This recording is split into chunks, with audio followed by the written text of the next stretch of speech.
welcome everybody out to, city council meeting tonight. We appreciate everyone who's in attendance. We'll start off by asking Councilmember Westergaard for his invitation, followed by Councilmember Larrabee will lead us in the pledge.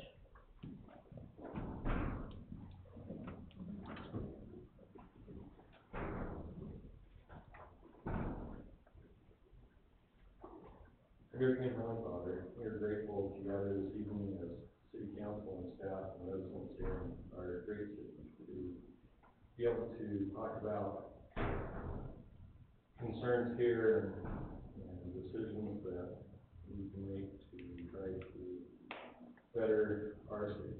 We're thankful for the opportunities we have to live in this free country and to live in our community where we have great residents and history and quality. We ask you to please bless us tonight that we can make the decisions that are best. We're thankful for those who serve to protect our freedoms and our safety. We ask you to please bless them and their families as they serve, protect them, that they will be safe and that they will know of our support for them. We'll also ask a special blessing on those who have special needs or concerns at this time, that they will be able to feel our support and feel uplifted by those around. We're thankful for the blessings we enjoy and safe and with Jesus Christ. Amen. Johnny, please arise. I pledge allegiance to the flag of the United States of America and to the republic for which it stands, one nation under God, indivisible, with liberty and justice for all.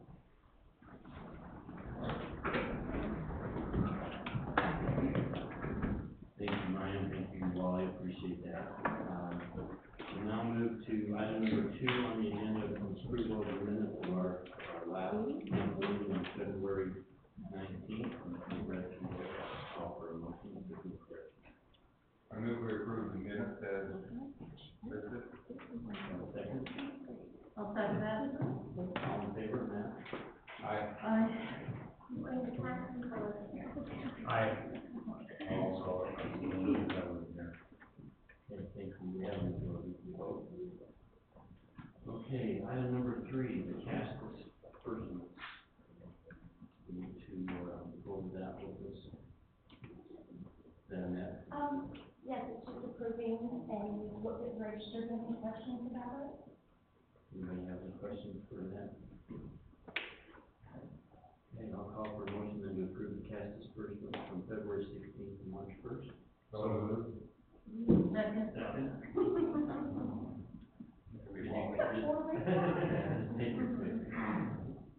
Okay, all in favor, Wally? Aye. Aye. Aye. Aye. Aye. We're now in a brief open session, so if there's anyone who's come to address the council, we would like to feel free to come up and state your name and address for the record. If not, we'll move on to item number 5, the youth city council report. Since we have, state your name for the sheet. Yeah. I'm Hannah Tester. My current address is 2227 South 1500 West, Woodcroft. So last month, thank you to all of us who joined us for our appreciation dinner. We hope you enjoyed yourselves and hope you know that we really do appreciate you and your support. Yesterday we almost finished filling the 5,000 Easter eggs for our April activity at our work meeting. We don't have a perfect activity for the month of March because we're going to the Utah State Leadership Conference. This year, the association is hosting 2 different conferences so we can take more youth. There's 12 youth going to each session. On the 21st, we'll also have the opportunity to volunteer at the elementary school bean night. And next month, we will continue preparing for our Easter activity at our work meetings. We are looking to reserve the Woods Cross Elementary for the Easter extravaganza on Saturday, April 20th. Same times as previous years, 10 o'clock to 11:30. Any questions? No, April 20th? Yes.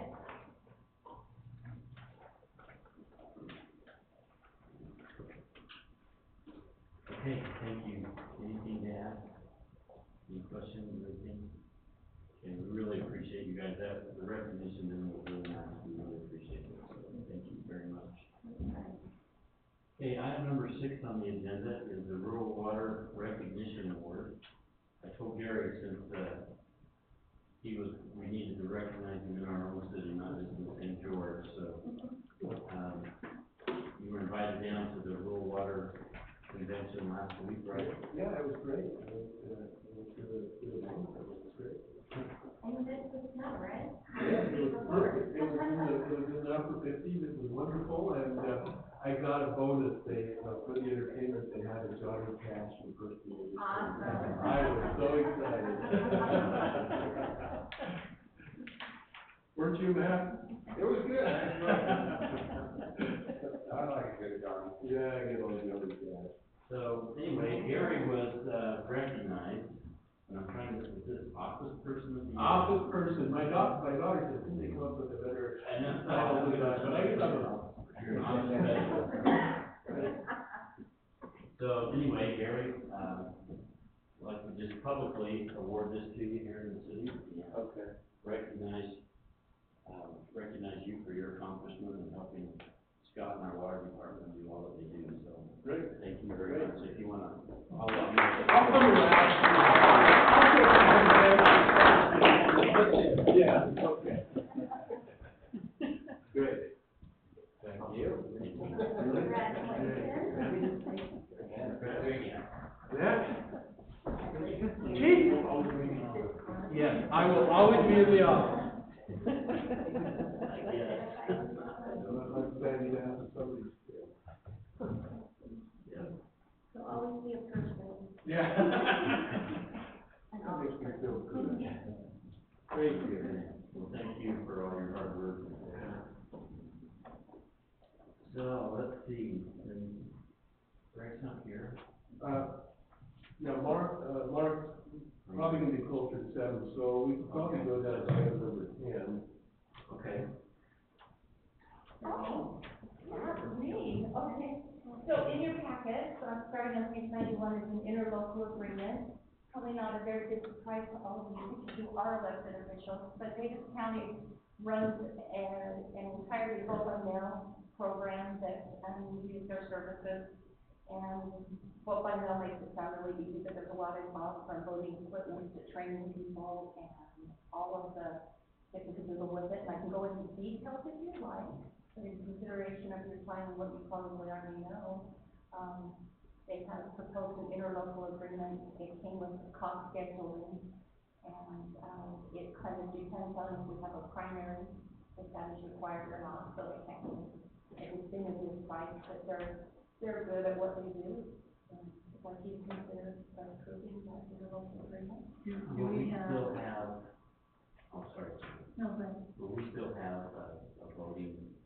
we will. We'll have a drop box, and the day of there will be a poll worker here that manages the poll. We're just doing Right. Yeah, it'll be more than just a poll worker. We will have the polling location in the multi-purpose room, like we have in the past. Yeah. We'll have the cross. I knew there was gonna be at least one. This is my first election, not going as a voting member, so I'm learning as we go along, but they will man that for us. Yeah, the county, obviously feels very strongly about continuing to have yes, physical polling locations around the area for people who need ADA voting assistance, so, so we just. Well, there's still a bunch of us old timers who like to walk in and go in the booth and punch on the buttons, right? And you can also drop in your mail in, I like it's all the about sticker. the stickers. If they mail the sticker, we probably do. Now, we've heard they're phasing out stickers, so. We have a staff. And say, I'm Good. gonna do. So, and what we've done in past years is, we have the ballot box in the lobby area, and then we put the stickers on top, and so people that walk their ballot in can still have their sticker. Okay, good. I might do that. And then they're happy. So, we had the presentation a while ago about we're not voting and stuff. Has anyone in the district expressed an interest in that? That you've heard? As far as I've heard, the county at this point is not looking at There's supporting that. about 6 cities that are doing it. If you go on the census pocket website, election website, there are cities that will be participating in voting. But you couldn't even do that if you wanted to, just Right. If you wanted to do ranked choice voting, we would have to run our election independently. And wouldn't be able to contract with the county for their services. Right now, it's pretty cost prohibitive and not proven. Do we have a breakdown of the incremental costs and difference between last year's and this year's on the agreement? Do we have a red line we can look at? So, the total for the 2017 election came in at just under $4,000. The reason for that was we didn't have a primary. There were also some other issues that went on the ballot that we were able to cost share. And so the cost estimate, does that break out the price per service, or it's just a menu of? It's a menu price per service, but it doesn't add them up and give you a nice little total. I have requested, I think they're, afraid of how we would interpret that, but I can request. Well, I think, I would like to know, we did. It's very It is a similar to big last difference. year. It's very similar, but I would like to know what the increases are. Okay. Are they looking for a 3% increase? Are they looking for a 5%? I would just like to understand the incremental amount that we're looking at and what they're, So reach out to Brian McKenzie at the Davis County, and just say, what was the percentage increase? it's just a matter of taking this menu and comparing it against what they get. We can find out what the percentage increase is. Yeah, or, and if there's been any changes. Postage has probably gone up because postage went up for everybody. Right, the postage has increased, but also just the MOU agreement itself, because I think that there's, it is with the county and so forth, but, we just want to ensure that whatever the tweaks or they thought to be a technical change or changes, that we're aware of them, that we know that we're aware of them when we have looked at it, or so, I think that there's, I didn't find the last ones I do a red line comparison, but, they should be able to provide that pretty easy, what they see differences in the agreement, because we don't have our legal, you guys have read over the contract, I assume? And We compare have, them, it actually has our legal people look at it, but why don't I get those for you and bring them in? Send them out to you. I'm sure, I just don't want to be surprised by something, because we did quite a bit of discussion when we started doing this with them, and we just want to make sure that it's, making us aware of those changes. Amen. Yeah, we can get that for you. Okay. So do you want that before we vote on it, or are we good to go? As I read it over, I didn't see anything there, but like I said, I didn't have a lot of time, and it wasn't a lot of nice to have a red line. So I'm okay to go, but I kind of would like to understand what they felt they needed to tweak. So more information, then we can go ahead and I'll call for a motion to approve the 2019 election services in a local agreement with the county. Mayor, I'll make a motion that we, approve the election services in a local agreement with the county as presented, and that we'll just look for some comparisons to review in the future. Can I have a second? I'll second. All in favor, Matt? Aye. Aye. Aye. Okay, thank you. And I don't see Scott here either. He just walked Oh, by. did he? Okay. Do we wanna go with Tim? The, S1 special meeting? I think we should have Mark Bell here. Can we do that? I want to. We're probably gonna take a little longer. Okay, so let's go to item number 13 then, on April 18th, the Great Utah Shakeout, and they've had a lot of really good practice up until. Yeah. Cities have been working on that for the last couple of weeks, so. Yeah, the South and Salt Lake Valley in Chicago.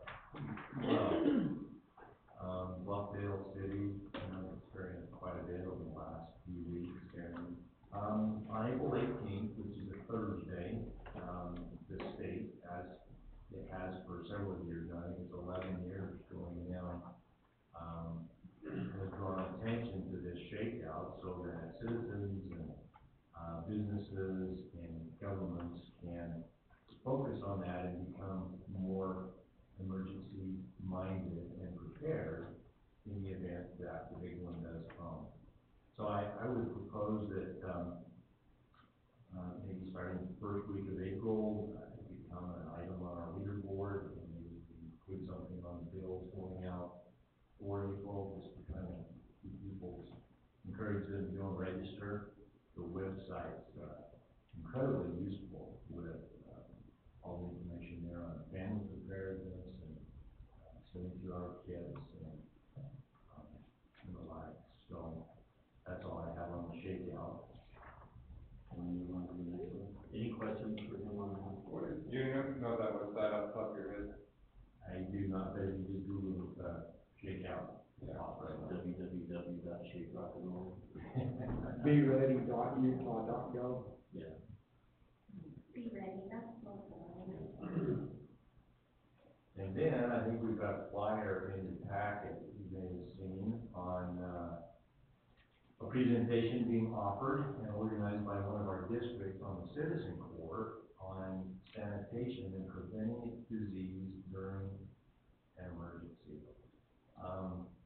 Catherine McMullen presented at the South Davis Junior High a few months ago. Julie was there. Very interesting and very informative, and how important it is to be cognizant of sanitation during the events of disaster. So this is going to be held right here in our city at the Woods Cross Steakhouse down there on the west, at 20th South. All are invited. No one is excluded. We're inviting also other cities to attend. You don't have to travel far to go, so I'd like to promote that event also. That's one of the efforts that we focused on this last month in our Citizen Court committee meeting. And she makes, it's entertaining as sanitation can be. It's not boring, but, and she does give a lot of great information that really gets you thinking about what would you do in your own home, so I second the recommendation that they send. Okay, that sounds good. Any questions for following on that? Okay, let's go back up to,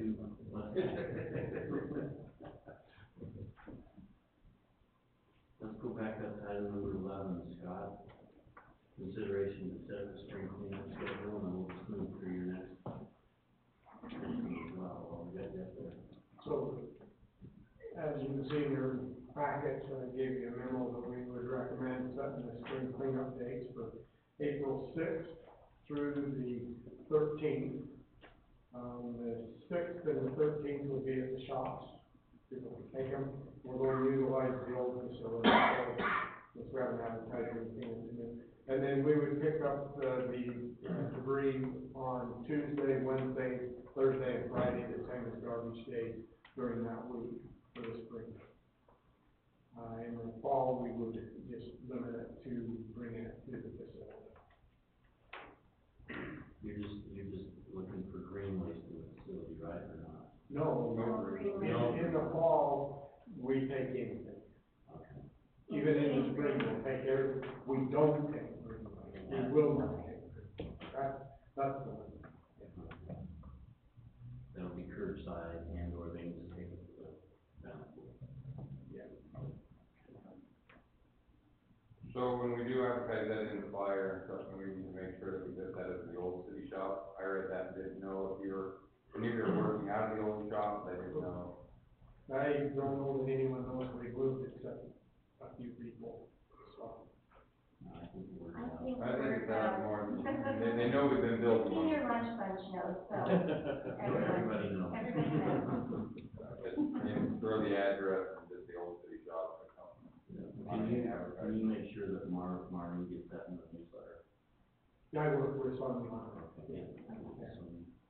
Yeah, we usually will do that separate insert in the newsletter too. Okay. Yeah. Okay, any questions for Scott on that? If not, we'll go to item number 12, review of the public works facility. So you can see in the packet, some of the information that you had requested previous of, some of the reductions that we had received from, the engineering, JV engineers, and also Ascent, has worked up some additional reductions. And, the latest memo Gary had sent you, it shows a percentage on that, in both of those, groups. So is that our final bill? Yeah, that would be the budget, So, I'm answering questions or concerns that you have. Any questions or anything? Just appreciate you sitting down and negotiating what we did.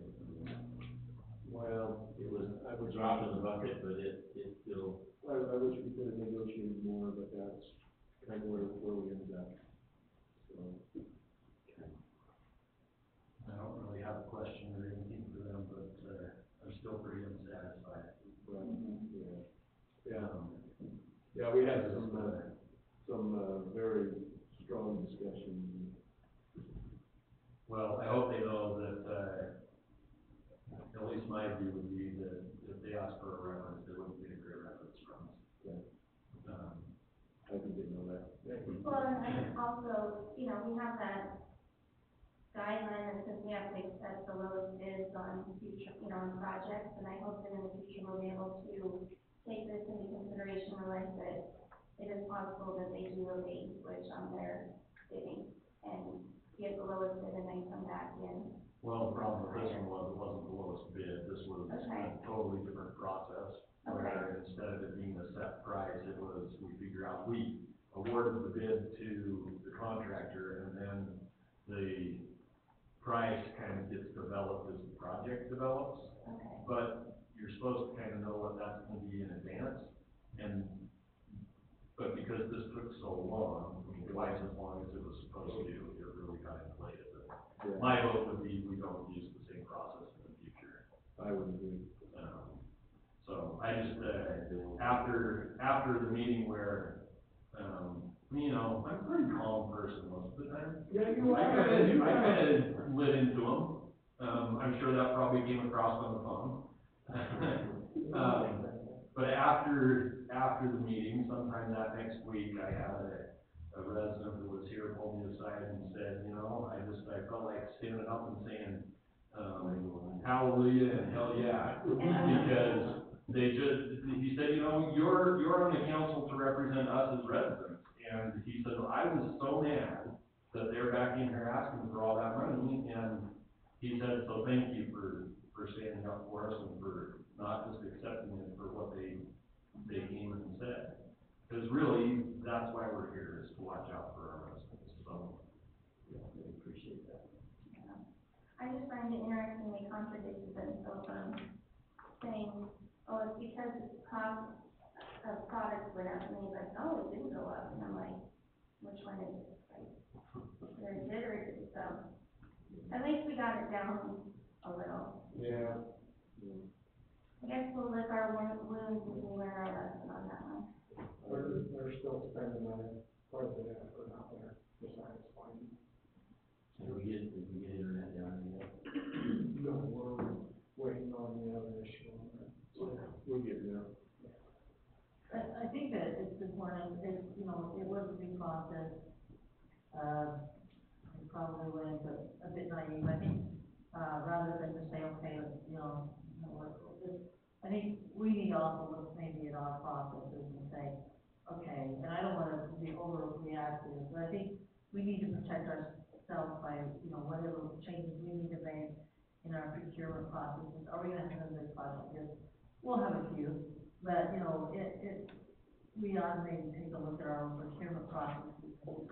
Maybe there's something better there we could do to protect ourselves in the future, because, you know, our memory is pretty short, and councilors meeting and so forth, and if we had it in our ordinances that we had to look at this differently than we did, then we could protect ourselves, because contractors know what we're doing, and what, you know, that was the new fangled thing, or new way of doing things, and and it's all over the place, but maybe we ought to, you know, get ahead of that and say, well, you know, kind of say, hey, no, we have to follow this process, we need to be fast on how we want to go forward.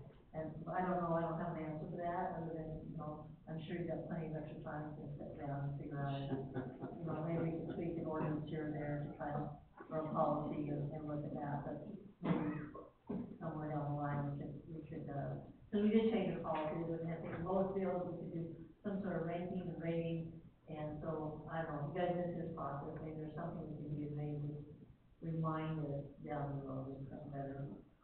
There is, if we were to go to this process again, I know now that we can actually set not to exceed limits for the general conditions. Well, Hire a project. and one lesson learned is, and Lydia had to hire a project manager from the city side to watch it, because the problem is Scott, that's not his expertise, plus he was so busy doing other things. It would have done us much better to have somebody that was really watching that and knew all the ins and outs. So, I think there's some lesson learned we need to. And we could, you know, put that in our policy, and, you know, things over, I don't know, 500,000 or $1 million, let the city review and then make it, you know, look for an RFP process on the project manager. Just, you know, kind of, we don't want to tie our hands, but we want to make sure that we have to walk through that decision-making process. Yeah, our neighboring city to the east was in the same process on the treatment plant, and I'm not sure if there is any in their treatment plant operating. It was the same concept, and they got stuck in a couple of situations, but they know talking to them, they put it in not to exceed. And then we say, hey, we're always gonna have contact with not to speak someone else. We have to update it, but just, it causes us to kind of wait and think, okay, maybe we want to do a little bit of instead of. Yeah, it brings you to the table. Yeah. And that's what we did with the new fire station assembly. Yeah, so just maybe tweak our procurement policy or ordinance, and we can work with that in the future. Thank you. Thank you, Scott, appreciate it. Let's go down to item number 15, Memorial Day discussion. I haven't been able to get a hold of the band yet, but I think we're gonna go with the same band this year. They indicated to me that they wanted to, I just haven't been able to set up time to sit down with them. So, everything else is pretty much set. I'll probably be getting my list of items, and I'll probably work with Jess and we'll go over the food items and stuff and see what we want to do there this year, so. I saw last meeting you guys talked about the rate, is that right? Okay. So was it mentioned we need a first aid kit? We ended up using one out of the back of my car, which is fine, but we need that and a fuse bucket. Yeah, so we need that fuse bucket. We need a fuse bucket by the finish line, because that was nasty. So we need a first aid kit here. Yeah, we need to have a first aid kit. We had, Did that happen out on the route? yeah, we had one girl fell off her bike, and then we had someone trip while they were running, so we had a few, you know, bleeding, maybe some gloves and neosporin bandages. Do you have any, rec center employees that are residents of Woods Cross? That maybe would be willing to come over and serve as first aid that morning for the race? Like almost on the lifeguard, yeah, me too. You could check. My daughter's one. Yeah. So they already have the training, and then we just need to supply them with the kit. But they We can could help. put them strategically throughout the race where we do water stations and Yeah. check stations. Now, one of the little girls who fell off her bike, her mom was still out running, so I think her fire cleaned up. Okay, so Matt, you got that? Correct. Okay, sounds good. So you know, there's a Mark first is aid here. kit in the coffee room in here, underneath, in the cupboard. Okay, perfect. I think it's a good idea, though, for the water station. Okay. Mark, welcome. Glad to be here. We have been looking forward to exciting, this. Yeah, it's been something we put on our calendar for Been waiting for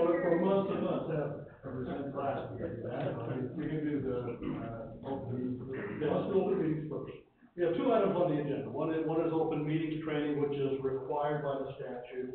And the other is our Utah Municipal Officers and Employees Ethics Act. That's not required by the statute, but I think with everything that we've seen, in the news in the last 12 months, and I'm kind of surprised it wasn't in this session, but I suspect we're probably going to see that, training mandatory in the not too distant future. So the first item here is not unlike what we did, I don't know what month it was last week, March as well. Probably about March. Yeah, it's quite similar to what we did before. There haven't been any significant changes. There's just one minor change, in the legislation this year, reflecting the past. So, let's see, where's mine? So, these are the purposes of the act. The state, its agencies, and so forth exist to do the people's business. So we do it in the open. We conduct our deliberations openly. We make our decisions openly. And the long and short of it is we work at the pleasure of the citizens. Each of you is elected. I'm appointed, and we don't do our job right. Well, we need to do the job of our constituents and the residents expect us to do. So. Ultimately, we do the training, because the statute, says that we need to. The mayor is responsible for that. If we don't do it, we get written up on an audit, that's gonna fall on the mayor. The baseline rule is that every meeting of the city council, every public meeting in the city is open to the public unless it's lawfully closed. We'll talk about what we have to do to close a meeting in just a moment. You all know how it's done, got a certain number of votes and so forth. But years ago, workshops, you'd say, well, we're gonna do, I need to stand here. You'd say that we're gonna do a workshop and you just go and do your thing. But that has changed now. So workshops or executive sessions, which is kind of another description of a closed portion of the meeting. We don't call those, meetings where we don't have to have a public. They need to be there unless the meeting is lawfully closed. So,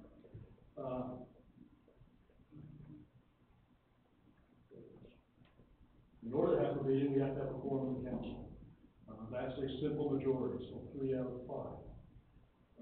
And you can be present either in person, or if we have an ordinance or resolution approving electronic meetings, you can be there by phone or Skype or however else we might do that. Do we have an electronic meetings ordinance? Yeah.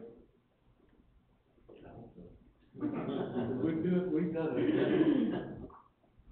So, to have a public meeting, we have to have a number of things in place, and a lot of this is on the staff to make sure this gets done. But we give 24 hours of notice unless it's an emergency meeting, and we have an agenda that states the date, time, and place of the meeting, and has all the topics we're going to speak about in the meeting. Now, if there's a topic that's brought up in your open session where you invite members of the public to come and discuss. Whether there's a discussion among the council on that is up to the presiding officer. So the mayor makes a judgment call as to whether it's just a presentation about citizens' concern, or whether you actually discuss it in a little more detail. We have to post and give public notice of the open meeting. We do that by posting it physically here at the city offices. We put it on the Utah Public Notice website, and we send a notice that we're going to have a meeting to the newspapers or media correspondents, and then we're encouraged to do other electronic notifications if we can. Now the exception on the 24 hours is for an emergency meeting, and it has to truly be an unforeseen circumstance. So if it's a matter that was brought up last time and we forgot to get it on the agenda this time, that doesn't count. If we get the agenda out or something like that, it needs to be truly unforeseen circumstance. We have to attempt to notify every member of the council or the planning commission, every member of the planning commission, and give the best notice that we can. Ultimately, once you have the meeting, or as you move forward, you need to approve the idea formally and on the record that you're going to have the meeting and approve the emergency base of the meeting. Next item here is, talks about the minutes, and, I don't know that you guys need to worry about that too much. That's something that the city staff handles, and, as I kind of follow the notifications online from the Utah Public Notice website, it looks to me like we're spot on in terms of the timing of things about when the minutes need to come out.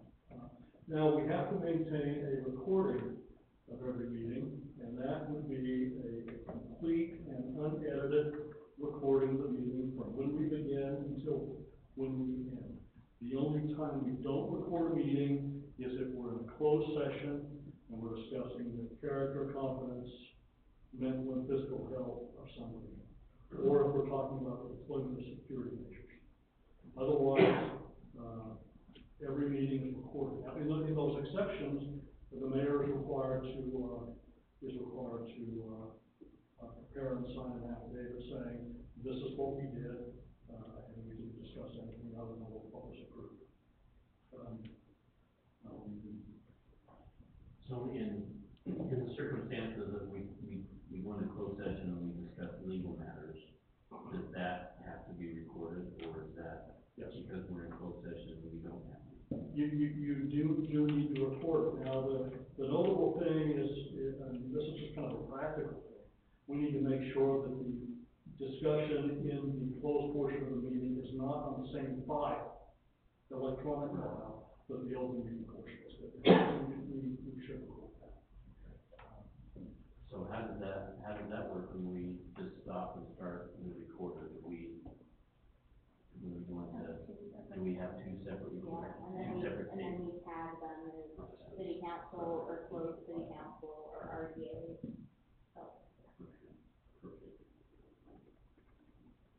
So to do a closed meeting, we have to have a 2/3 vote.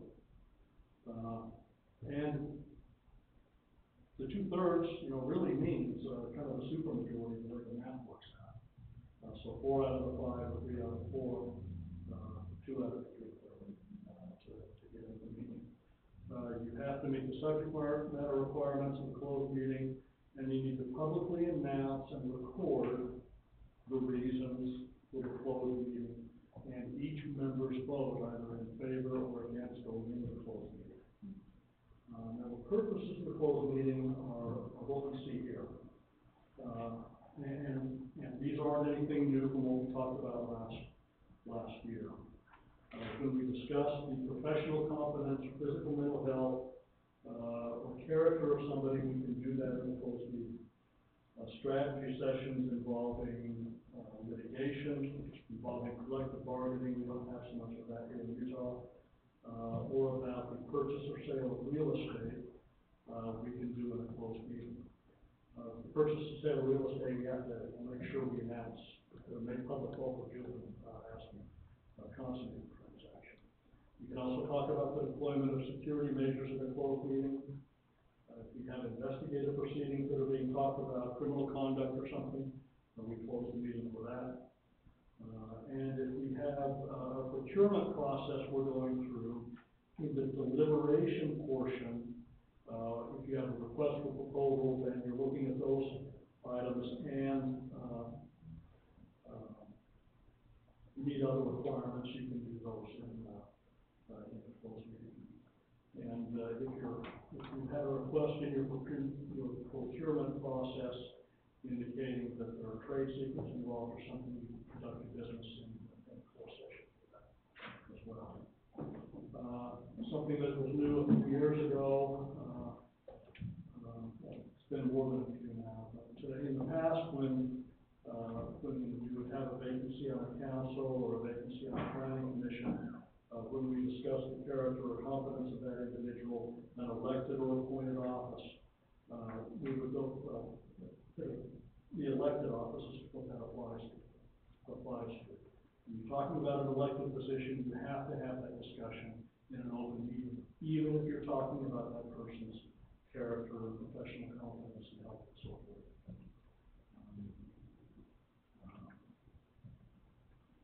So the closed meeting we already talked about requires a record, we take minutes, the recording is permanently retained, and, again, there are the exceptions, and we have to be required to talk about. The minutes aren't required, right?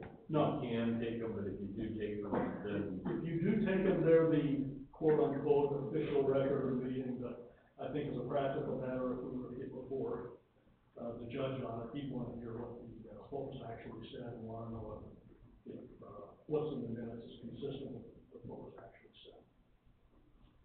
So here are the requirements for an electronic meeting, pretty much basic. You have to have a resolution or an ordinance saying we can do it. Have to have an anchor location, for it, which will ordinarily be the city hall in an open forum like this. You have to have facilities in place so everybody can see what's going on. If someone calling in, we need to be able to hear that person's voice in public. If you have Skype, we're doing, we put Mr. Larrabee up there, electronically on the camera. On the beach with the tow show.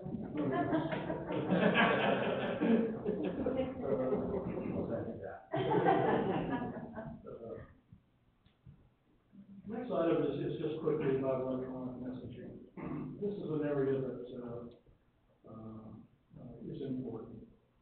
The code says there's nothing that stops you from exchanging electronic messages when you're not in an open meeting.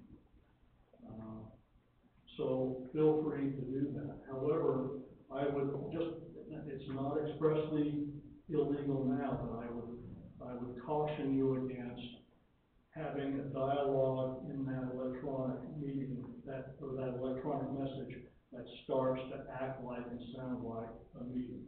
How are you going to vote on this one? If that starts happening regularly in cities and towns and districts and things, I think we're just asking for a prohibition on that. Also keep in mind that those electronic messages become a public record, and be careful what's said, because what you have in there is fair game for a records request, and sometimes we are a little less inhibited when we do electronic messaging, emails or texts, so be careful on that. Chat, social meetings, the act does not apply. So if you're happen to be at a wedding reception for a member of the community, you don't have to post that you're all going to be there, but don't conduct any business there. Start talking business, we're asking for trouble, and just don't do it. Now, little item here on orderly conduct. We can remove someone from a meeting for disorderly conduct, if the orderly conduct in the meeting is seriously compromised. I think we probably have a pretty good idea what that looks like. We need to be judicious on that. And then just as a couple of final things, keep in mind that it's just not worth not following the act. The penalties are really significant. But there's I caution the last one on this. If there's an intentional disregard for the Open Meetings Act and the city gets sued, I think you're going to see a letter from the city, or if it goes to the insurance company, I think you're going to see a letter from them saying, you guys did this on your own. If we lose, it's on your dime. And the attorney's fees can be given in the tens of thousands of dollars before you know it. So, 6 months in jail, $1,000 fine, possibly not enough, but you easily be looking at $10,000 to $20,000 if you're intentionally violating it, you don't have the protection of the ordinary would from the city. Only one item of legislation that's come up this year. The initial bill had hoped to expand the ability of legal counsel to discuss matters and give legal advice in the setting of a closed meeting. That's not going to happen this year, but there's some indication that that the stakeholders and the legislators involved are willing to consider that.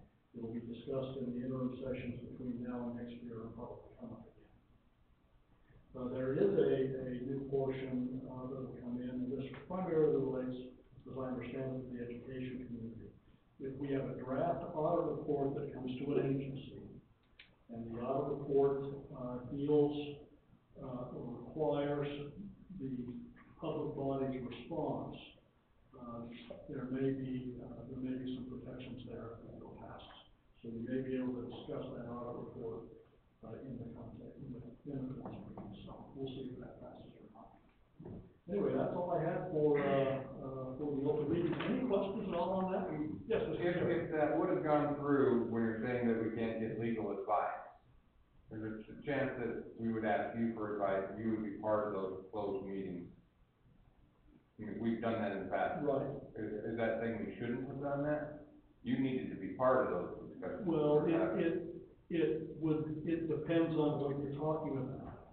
If you're talking about the purchase or sale of real estate, or if you're talking about the professional competence of somebody, and that has legal implications involved, then, you know, it isn't the legal discussion necessarily, but the content of the broader discussion that justifies the closing. And then, of course, the discussion of pending and reasonably imminent litigation, is for a closed meeting. But, for example, if, we have the S1 zone, that's on the agenda next, or the amendments to the S1 zone, and if, under the proposed legislation, if there were questions, Ms. Checkett said, well, Mr. Bell, what's your legal opinion about section 2, 3, and 4?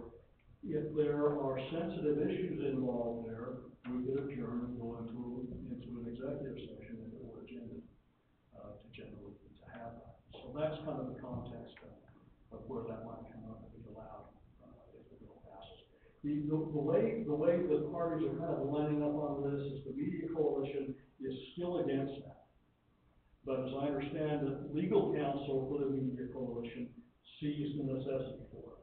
Because what it does is it forces us to, as lawyers, to get on the phone with a counsel like this 2 at a time. So I make one phone call with Mr. Terry and Ms. Bailey, and the next one goes to Ms. Checkett and Mr. Westergaard, and then I call Mr. Larrabee, and so we don't have an open meeting on those legal discussions. So, anyway, hopefully we'll see some relief on that. It's kind of a commonsensical thing, but understandably, the media folks don't want meetings anymore closed than they already are. Any other questions on? I have a question.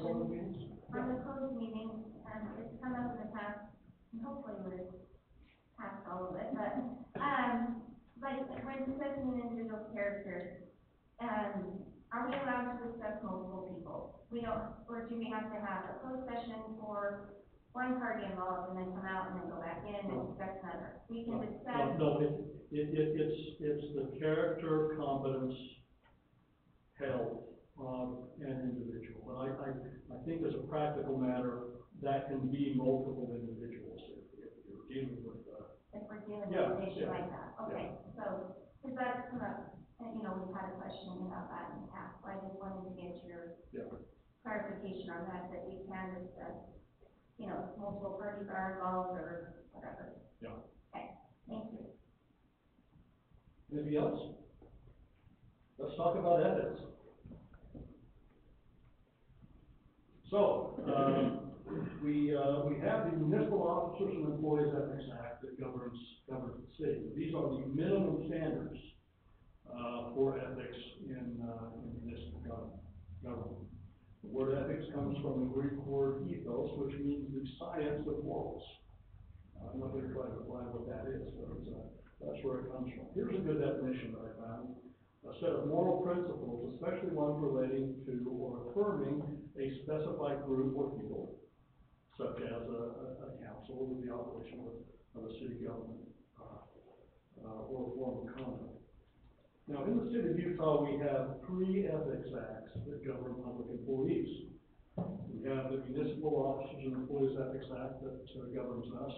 there's a county act that's almost identical to the act for cities and towns, and then we have the Utah State Public Officers and Employees Ethics Act. For some reason, the public officers, state officers, and other non-municipal and county agencies is a little more detailed than what cities and towns and counties are. There are 3 acts. They're all quite similar. There are a few changes, or a few differences in them. The purposes of the Ethics Act are not unlike what we talked about in local meetings. We establish baseline minimum standards of conduct for municipal officers and employees, and we require, and this is the big item in Utah's Ethics Act. We require the disclosure of conflicts of interest.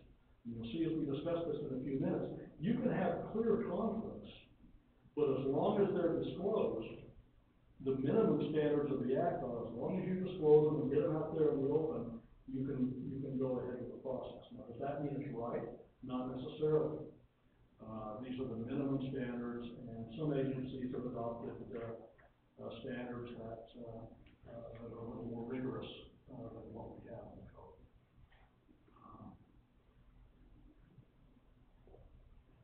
So there are 6 prohibitions in the Act for cities. The first is use of your office for your personal benefit. There's some subparts under that we'll talk about. The next prohibition is on receiving compensation for assisting with some city business. This is one where if you disclose it, you can still get paid. A little bit of a head scratcher. It just doesn't pass the smell test if that's the way we're going to have it. And if you have businesses that are regulated by the city or businesses that are doing business with the city, there are prohibitions there. Again, those 2 items require disclosure. And then there's a general prohibition on investments and other financial interests that conflict with your interest in the city. And that can kind of come back and apply to the 3 disclosure requirements. And then the final item is inducing someone else to violate the act. That's a classic misdemeanor. So the first item is the heading in the code is prohibition on using your office as your personal benefit. Let me back up for a second though. Who does this apply to?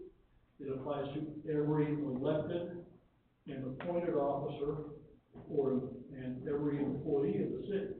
And if you have those who are uncompensated, I don't know if your city planning commission is compensated or if they're just volunteers, even if they're volunteers, if they're appointed by the mayor and council, they're covered by the act. Your crossing guards that you compensate, they're covered by the act. If you violate this first thing we'll talk about, section 1305, it's an offense, and the nature of the criminal act depends on how much money is involved. We'll talk about that towards the end.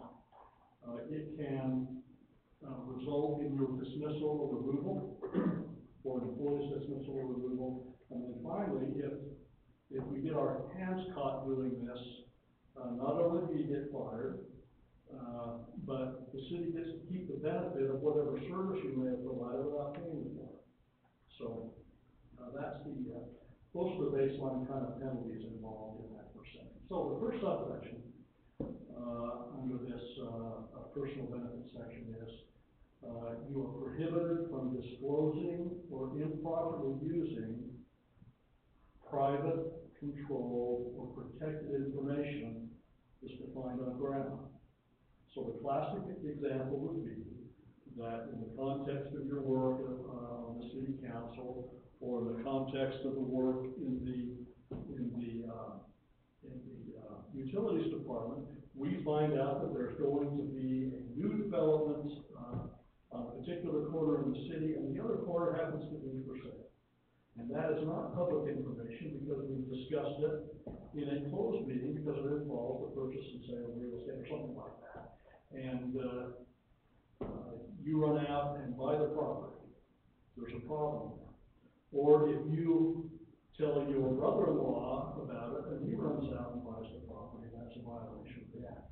So so what I'm getting at there, those last two clauses, the non-highlighted parts, that put money in your pocket, they add to your economic interest, or they secure special privileges or exemptions for somebody else. Now, the special privileges or exemptions, may also, apply to something else. The idea is, don't use your office to get something of benefit for yourself or for somebody else. And this, the next subsection is a little bit redundant from the standpoint, you're not using your office, your official position to further your economic interest, or for special privileges or exemptions for somebody else. A couple of hypotheticals we'll talk about at the end for that. And the final item, and this really smacks more of what you would think of a conflict of interest, is you're prohibited from knowing, receiving, taking, seeking, or soliciting a gift of substantial value or a substantial economic benefit that's tantamount to a gift. And the standards there are, would it tend to influence a reasonable person to depart from the faithful or impartial discharge of his duties? Or is it done under circumstances that the employee should know, or knows, or should know that the gift is done to influence a decision? So that's more of what we think about when we think of a conflict of interest and holding a public position. Now, there are some exceptions to that. If you have an occasional non-pecuniary gift of less than, the value of which is less than $50, there's not a problem there. If our public works guys have a supplier come out and they want to pass out John Deere hats, we're probably okay. But if we have John Deere jackets, winter coats or something, the value there is probably more than $50, and that may create a problem. If an employee or an elected or appointed official is receiving a gift presented for public service, there's an exemption for that. Sometimes that gift may have some real value. Maybe it's an award that gives you and your family a trip to Disneyland or something like that. But if it's truly an award presented for public service and not a quid pro quo, then that's okay. You're dealing with Zions Bank on a refinance of a loan on your home, even though Zions Bank is doing the public financing for a city water project. As long as that loan is done on an arm's length basis, you're okay. Now, the Zions Bank officer comes to you and says, well, make sure we get this, and I'll shave a few points off your refinance, and that's where we're going to do a problem. And then kind of a catch-all, or one item here, which can lead to people scratching their heads, is if there's a campaign contribution, and this is where some agencies have maybe looked at it a little more closely. But campaign contributions are exempt from the act, but be careful that it's truly a campaign contribution, that it doesn't violate the amount that is in the Campaign Finance Act. So it starts to look like something extra from a vendor, trying to sell something to the city. Next item that's prohibited is receiving compensation for assisting in transacting in a transaction or transacting business with the city. And again, this applies to everybody, some of everybody inside, appointed employees, elected officers, etc. This is a section that requires only disclosure. So if the mayor has a deal with the developer of, is it with Shamrock Village?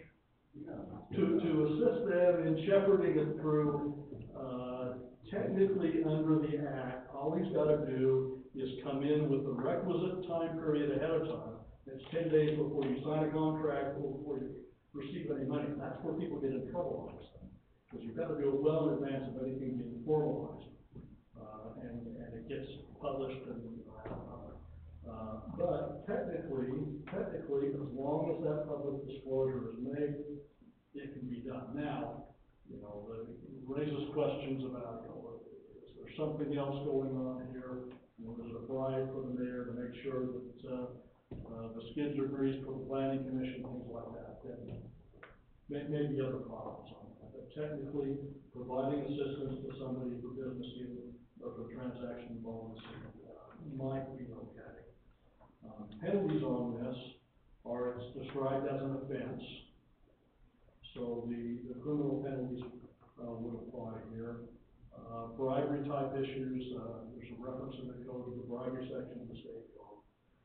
If you violate it, you rescind the transaction, so the mayor does all that work, and it's found out that there's a problem, rescind the transaction, the city gets the benefit of whatever it was without there being paid for. And, icing on the cake is removal from office. Now, you'll see this removal from office throughout the, ethics code, codes in the state of Utah. The problem is we don't have good procedures to remove somebody.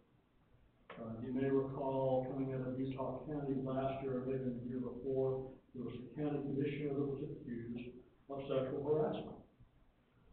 Ordinarily, there may have been something done, but he said, heck no, I'm not going to go. And there wasn't a formal procedure in place to effectuate his removal. Surprisingly, we don't have something in the legislature that should not happen. I think it's something that will come.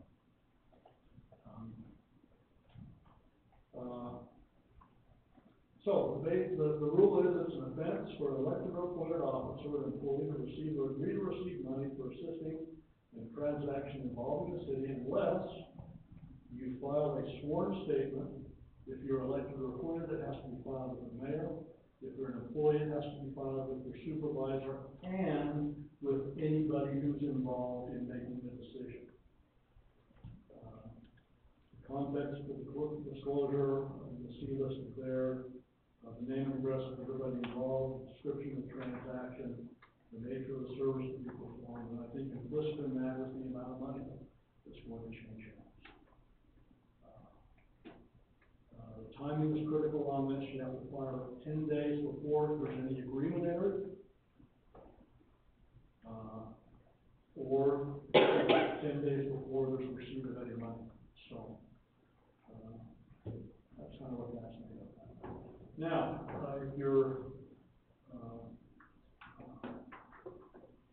if you have an interest in a business regulated by the city, that creates problems. So if you are an officer, director, agent, or employee, or you own a substantial interest, whatever substantial is, in any regulated business, you're required to disclose your position with the business, the nature and value of your interest, and then as time goes by, if there's any change in that, a change in position, or change in the value, you need to disclose all over again. It has to be done in writing, in a sworn statement, and the mayor takes that, and he either reports it to the council in an open meeting, or he gives you a copy of this. And the exception to this is if the value involved is the business that's regulated by the city is worth $2,000 or less, you don't have to disclose it. Or if it's a life insurance policy that happens to be with the same company, provides liability coverage or something, you don't have to disclose that. So does that apply to any business that has a business license or doing business?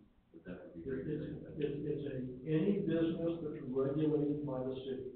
Classic example is you have a business license. Right. Another example would be you're just here and you're subject to our zoning rules or something. So. Next item is you have an interest in a business that is doing business, that's conducting a transaction, with the city. So you have any officer, director, agent, employee, or owner, who has, again, a substantial interest in the business. So what do you think substantial is? I think that $2,000 limitation on the prior exception is probably the standard we ought to be looking at, although it might be argued that the judge might accept it. That's not enough to be substantial, but I wouldn't want to have to defend you on it. If you do or anticipate that the business does or anticipates doing business with the city, you've got to do the full disclosure.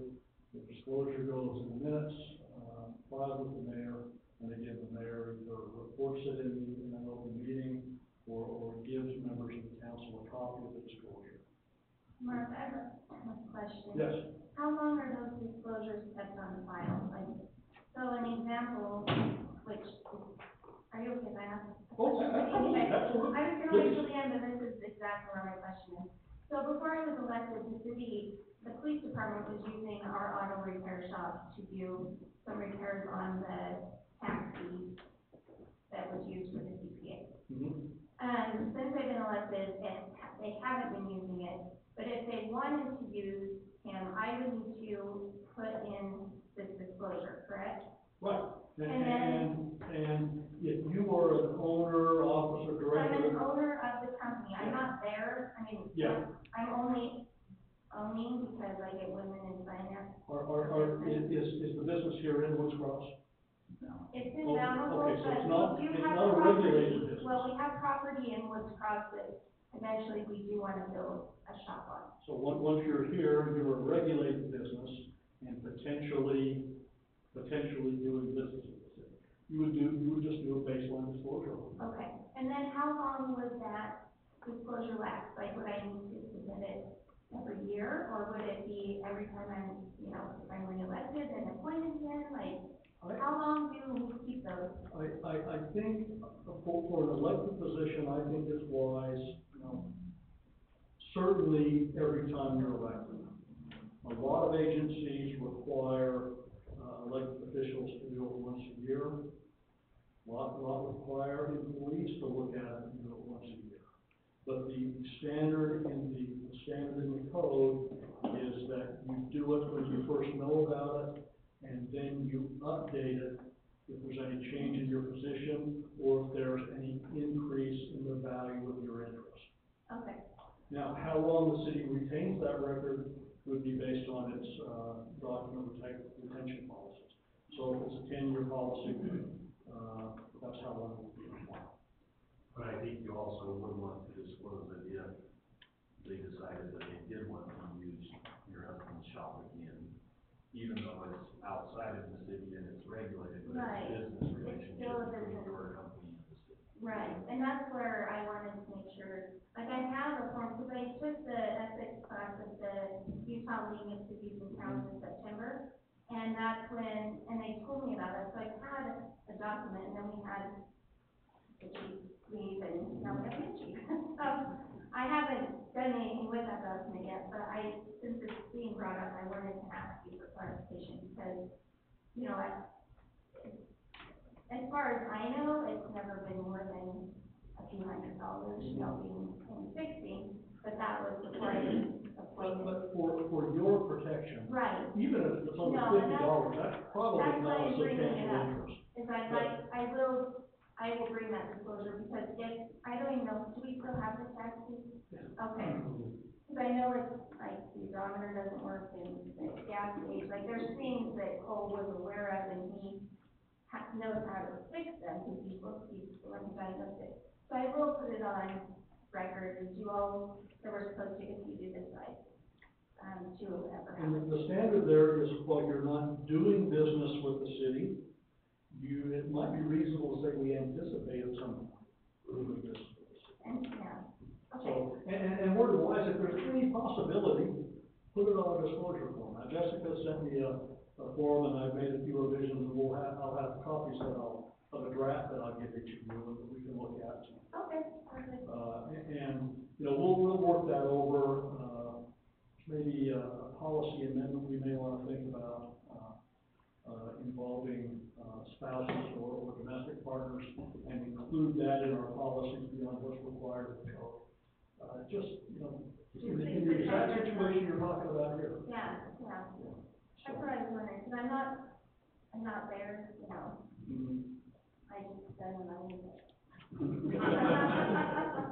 I take care of the financial needs at home. There you are.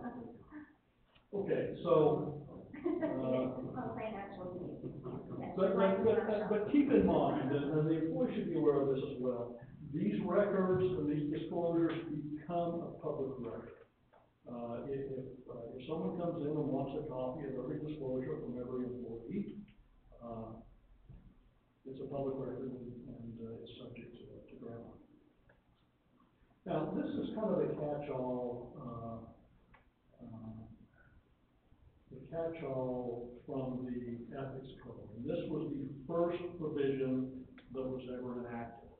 And it basically just says, if you have a conflict of interest involving your personal interest and your duties as an officer or official or an employee of the city, that's prohibited. And we don't have a lot of instruction or case law on that, but I think there's just kind of a smell test involved there. But again, the answer on that, the final bullet there is we disclose it in an open meeting. And the final number 6 item in the Ethics Act is inducing an officer or employee to violate any provision of the Act. Now, normally you would think that that's going to be the developer who comes in and says, Mr. Stephen, here's a Benjamin Franklin, thanks for your help on this. But it can be Stevens and Uresk conspiring together to violate the Act.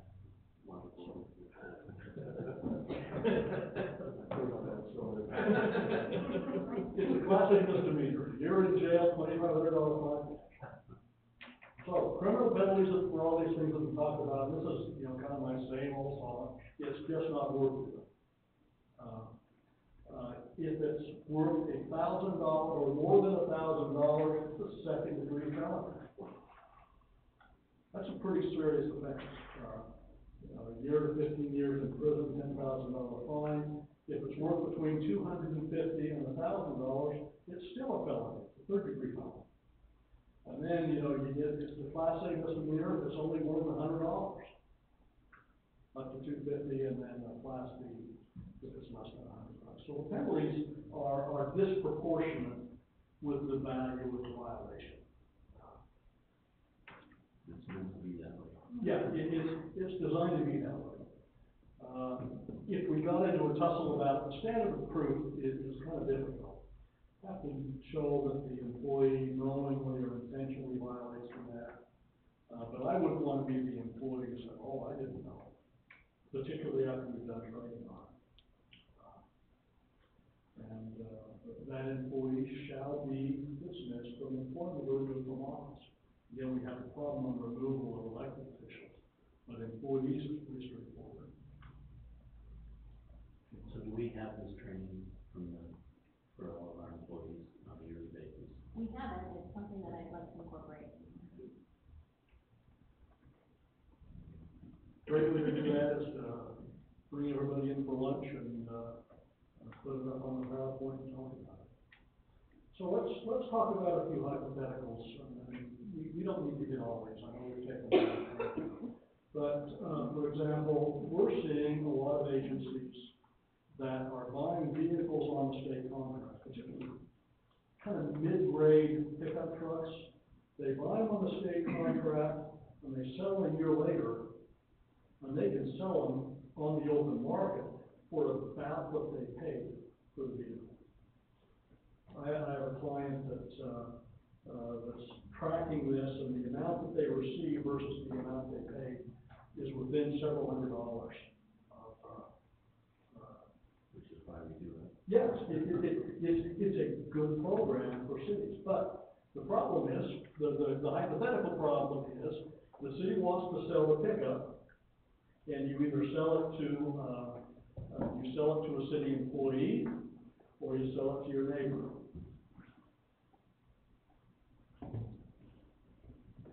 Now, if you turn around and immediately sell it to the city employee, and you're getting the money out of it that you paid, I mean, is it no harm, no foul? It's even money? No, what's happening is you're giving that employee a special privilege or benefit or exemption that the rest of the world doesn't get. It violates kind of ideas of fairness and fair play. So if the city does this, the thing to do is to adopt a policy that says, yeah, we can sell it to employees, but only if the employee comes in with the highest bid after it's been publicly advertised. And the same thing would go to, selling it to a neighbor. No sweetheart deals, it has to be, kind of an open book transaction. And certainly consistent with what, fair market value is. Have a policy in place that talks about it. Mayor Smith received the job offer to work as a marketing executive for XYZ Excavation Company. XYZ plans to bid on work involving the storm sewer improvements in the city, and they have offices and operate a gravel pit in the city. So XYZ has problems here, and if the mayor's gonna go to work for him, he has problems. How do we solve it? We do a full and complete disclosure of the details of the transaction, the details of the business. XYZ is not only a regulated business, but it anticipates doing business with the city. Even if the official is not an employee of the business, but does work on a consultant basis, that would still apply.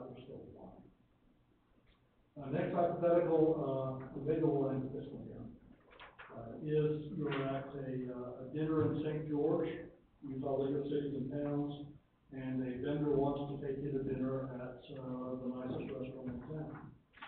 We run up against that $50 limit, don't we? So the way to solve that is, you don't have to say, no, I can't go with you, but go Dutch. And have a policy in place that provides, if needs be, reimbursement for that, even if it's more than a $50 thing. Hopefully there's a per diem in place that covers those kind of things. Same thing would go, in this hypothetical, Mr. Anderson's given tickets to a jazz game from one of his water equipment suppliers. If the value's $50 or more, that's a problem.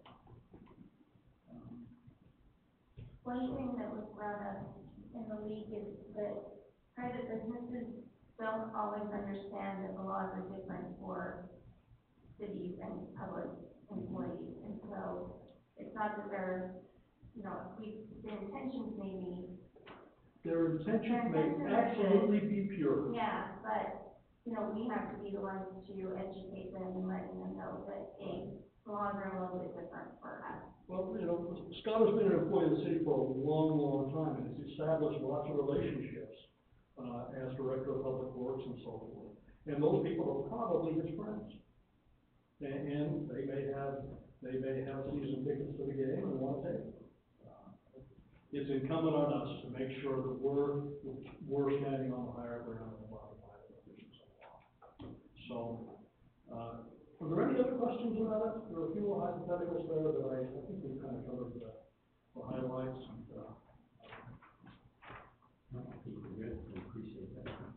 let's see, I have this disclosure if I can. And you'll see this is marked as a draft. Give each of one of those. Have a look at that, and if any of you have these that you use in your employment, I'd be interested to see what else might be floating in, particularly Ms. Haley, the state. I'd like to see their. I'm learning your sandwiches. So would this cover my situation, would this take care of it, or would I put the other one? no, that would take care of it. And the way this is designed is the front page is a very short form of what we just went through. The employee signs it on that. We wouldn't ever do this, we wouldn't do this without going through some training with the employee, or if it's a new employee, bringing them on board and hitting each of those items before they sign it. And then on the back page is the disclosure on what business interests you may have. Anyway, as always, it's a pleasure to be here with you guys, and, any questions, you have my number. Okay, and you're gonna hang around for the next item, right? Okay. So let's go ahead and move then to item number 8, Tim. All right, we have, some, amendments to the S1 special use zone that have been forwarded to the, city council for your consideration, and adoption. As you know, almost 6 months ago, we put a moratorium on this particular zone. The reason was we were, in the throes of, updating our general plan. We wanted to make sure that we, had our goals and policies, set in there, and then make any adjustments that we need to, for that. Of course, that was just completed, just recently. And as such, the staff has prepared and sent to the planning commission, some, suggested changes to the ordinance. You've got both a black line, and then a kind of a red line that shows what was, given to the planning commission, and then, the red lines are what the planning commission, placed in there as, their full recommendation, for these changes. The S1 zone itself is a little unique. It was created under kind of a little bit of unusual, circumstances, several decades ago. Within it, it lists, permitted and a whole list of conditional uses, including, single-family, multi-family, residential as part of that. But it leaves a lot of the detail up to the discretion of the planning commission. There's really no, a lot of, structure there, for these things. So these amendments, you'll notice, will, particularly add that, structure, the requirements, and that, for, particularly residential, use within the zone itself. In fact, the planning commission approved, their last meeting, a site plan for the first 20 townhomes of a project within this particular zone. So, and that project, does meet, kind of our goals and visions and that we have in our new general plan for that particular area. So, this was, but these amendments were, made up to address those goals and policies, but also to continue to facilitate the development of this condominium townhome, project. And so, what you have is, we've added, a little more structure and regulations for, single-family, two-family, three, and four-family dwellings, if they're being built on an individual lot. But then also planned dwelling groups in which townhome projects, would fall, and covers, more specifically, the nature of how those would come together and what things would be expected of that. So with that, the planning commission has forwarded this to you for your consideration and adoption tonight. There's, of course, on the agenda, a public, hearing for further input, on this before you would take any action on it. How many acres are under the zone? I don't know the specific. We have about 3 areas in the city that this covers. Of course, the area north of the high school. There's a sliver over here that divides, a single-family neighborhood again from, the adjacent North Salt Lake, tank farm. And then the other areas on the north end of 8th West, at the, front runner, rail stop, essentially the station, and, a couple of properties south and adjacent to that. It wasn't the property down here where they're building the townhomes, was that? Yeah. Oh, and I'm sorry, yeah, and it goes across the street from that sliver, and it takes in the Hampton Inn,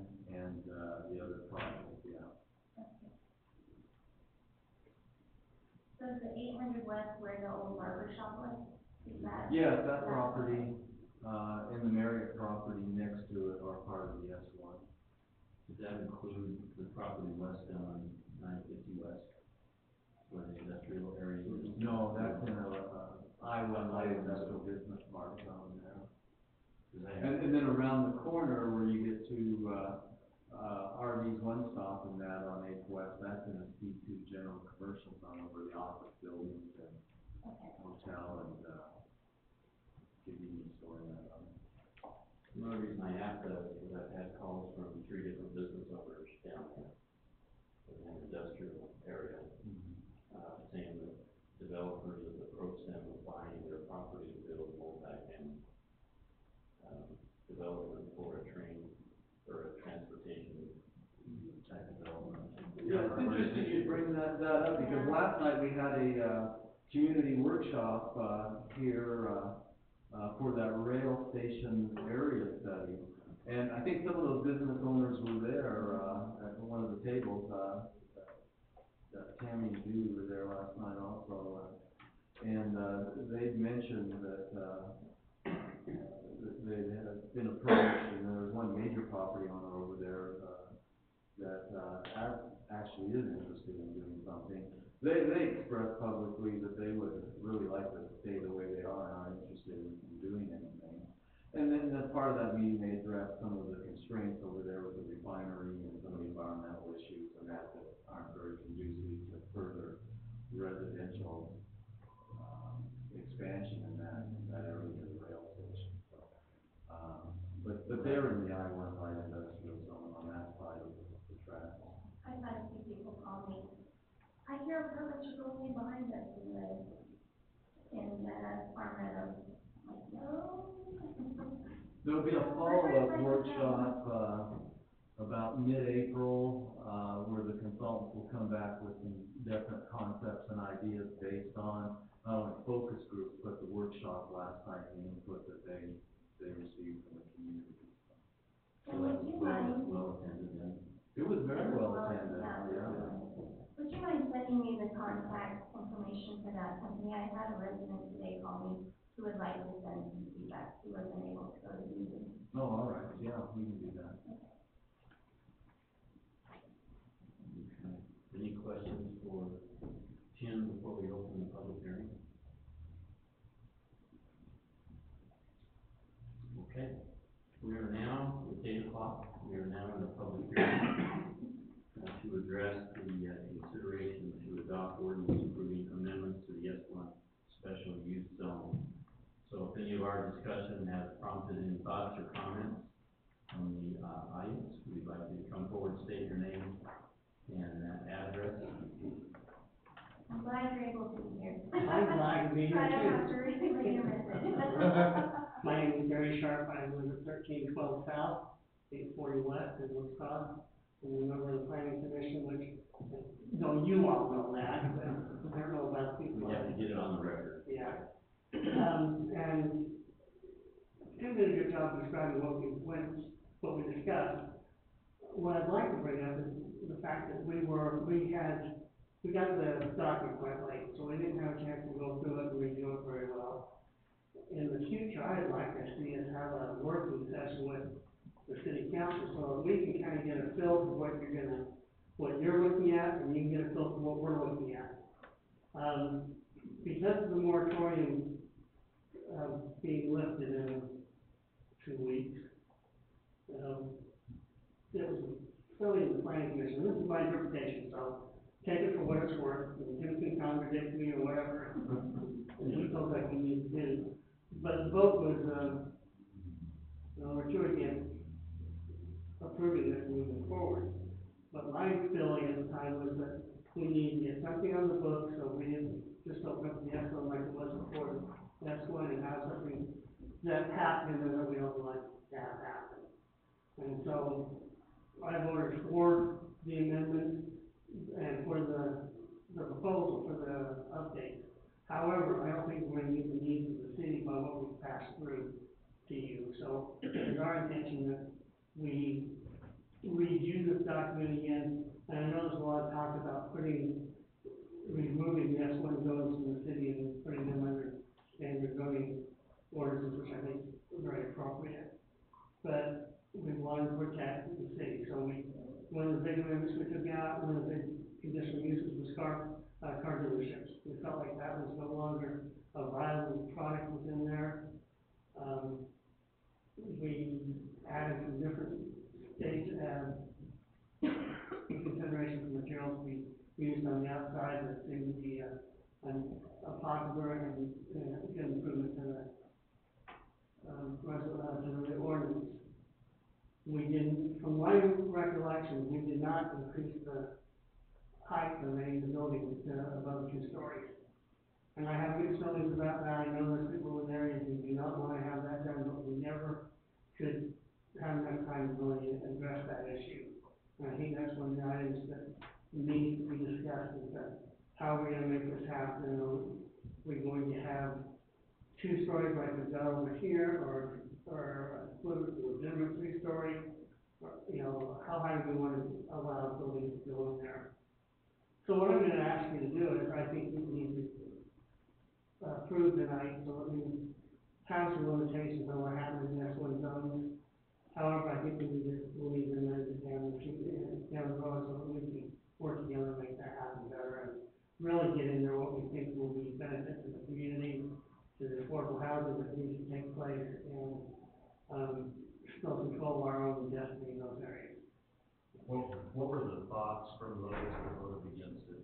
They didn't like the rush that we were having to get it done. That's what I got back from them. They weren't opposed to what was being said, or even the proposals we discussed, but we spent probably an hour, I think, going longer on this subject, and like I said, none of us have had a chance. They want to have a work session with the council and not recommend something that you might change or reject and different things, so. And maybe one thing we should discuss, because I know there was, particularly with Jennifer, she had an issue with the height, but at the end, it was my understanding that, we were gonna take a look at, you know, within a certain distance of, an established residential home boundary, have a 2-story restriction, but once you got outside that, bump it up to 3, so we incorporated that in. Or did that get put in? That got put in, and that's in the draft that's on the council. So, Gary, can you tell me why you changed the closed garage from required to preferred? the feeling of, we keep getting hit with affordable housing, and I'm getting hit with it in the media almost every day, and we had a discussion about that, and if you're gonna have a house footprint that's going to require a 2-car garage, you're probably not gonna be hitting that affordable, housing point we were discussing. And again, that comes back to how do you see it versus how we see it without any discussion. And some of that too was, that's true, and some of it was input from the public hearing, from the developer of the one project. In fact, he's here tonight, he'll probably comment further too during the hearing. But, he talked about kind of the same thing, and that, later on, in their project, as they go through it, they would maybe look at, some carports in addition to, and not being restricted to, just enclosed garages. And we discussed every mistake we've made in the city. All of them? Well, there now. Just the last year. The last few years, with like the Hill project and the lack of parking and the problems we've had over here, we don't want to be in the same situation that we've been in before. Yeah. I Yeah, know we you don't want don't. to have to hire Judy Hopps to come there parking here. So, if we can avoid that, I think that would be good. But it's those kind of things that we want to make sure that we're doing the best for the residents and finding them supporting you. And I know you're right there with us, so. All right, thank you. Thank you for your time. Thanks, Gary. You've been back there anxiously awaiting. Did you enjoy the ethics training? I did, it was fantastic. It always cracks me up though, that they talk about developers and the, you know, accusation, that always makes me laugh. The good news is, we'll do it again next year, so you can put out your Oh, calendar. perfect, I'll come back and Yeah. go through the training You again. can treat next time. So, Mayor and council members, thank you for your time. My name is Randy Byer, and I represent, I'm with the developer, that represents the landowner located at approximately 1950 South and 500 West. And, Do we need his home address for the record? okay. So I appreciate very much, the planning commission and them showing up and actually talking a little bit about last week's meeting. I thought that was very appropriate, and he touched on some of the items that we have some concerns with and just wanted to address with each of you. First of all, I just wanted to start by reading through the purpose of what it says here. For the S1 zone, it says, the residential uses within this zone are designed in part to provide a buffer between lower density residential zones and commercial or industrial developments. The standards for height, setback, and massing are designed to promote residential uses that fit well, both architecturally and otherwise, with nearby residential developments, while allowing higher densities with access to transportation corridors, shared open space within the development, and promoting pedestrian activity within the development and to nearby commercial developments. So, in our representation, a few of the concerns that we have, that came up to our attention is we've actually created a nice master plan for this particular land. And we feel that you would agree if you were able to see the village feel that we're trying to create with this overall plan. But the two concerns that we have is, first of all, we feel like, if it's 100 feet away from a residential or single-family community, we feel like there should at least be the consideration of a 3-story building, that's buffered. So we would have a buffer of, for example, on 1950, there would be a townhome that's 2 stories that buffers from the residential community or single-family community to the north. And then on the property adjacent or across the street to the south, we would hope that you would consider a 3-story option. And then the second thing that we wanted to bring to the attention, which, I'm sorry, didn't hear your name, was it? Very sharp. Gary. So Gary brought to your attention as well as we talked about the garages and requiring 2-car garages for every single unit. I'm unaware of any residential requirement that requires that for that specific type of development for a single family home. And so what we would be asking is that you give it a consideration as well for carports. So anyway, that's just our feedback for this. So what is your height, on your 3 stories, what is the height of those buildings?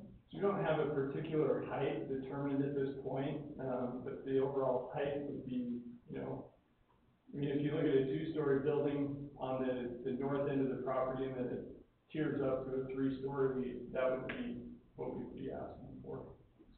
Because you probably seen the development Sure, over here. yeah, And that's a really correct, hot topic, correct? correct, 2 stories to us was 2 stories. sure, 2 stories to the developer is 3 stories. correct. And so that's where our hangup is Is your the height. 3-story gonna become a 4-story, because then you're gonna decide, oh, well, yeah, we will put a garage in there, and then we've got massive buildings peering into Right, homes that have been there for 50 or 60 years. correct, That's a concern for me, because that's what they're doing in North Salt Lake with the Orchard Lane development, it's been over there. correct. There's these little houses with these massive 4-story townhomes just encroaching all around them. So what I can tell you is that when we approached this particular piece of land, we approached it with a holistic view of saying, how do we provide not only a community feel that integrates into the neighborhood, but we wanted to create a village feel that really set apart this development for people that could still have accessibility to Salt Lake, hit some affordability price points, and also we wanted to have some common space where these folks had the ability to mingle and to have some green space that was really open and nice. And so our intent is really not to tower over neighborhoods, it's really to create a buffer, just as it says, and that's why I started with the commentary from the whole purpose. of what this is because we're trying to take that buffer from one level, right? That could potentially be a rambler with a basement to a two-story and then taper up to a three-story that would be 100 feet from that, single-family community. And I think maybe we could hopefully address that in the proposed draft. We have restricted to two-story within about 200, I think 200 feet it says. Correct. Which, should allow on the other side of 1950 South for you to go up to three stories. Because isn't it about a 200-foot depth from the street to the neighborhood to the north, so anything against the neighborhood as it applies to your project, you know, if it's done in another zone, it might be different. But in relationship to that, you'd be single story on the north side of 1950, but when you get to the south side, you'd be over 200 feet, which this draft will allow you to go up to the three. And maybe we just didn't see this particular draft with the notes. And that's my fault. And the other thing that, we put in there for the planning commission discussion, was, Correct, on and he commented on that, yeah, on the garages, we, instead of requiring them, we just said enclosed garages preferred, kind of a may deal, and then open it up that each unit shall at least include, you know, 2 covered parking spaces. And enclosed garages are preferred, and, you know, talks about where they should be located. Correct.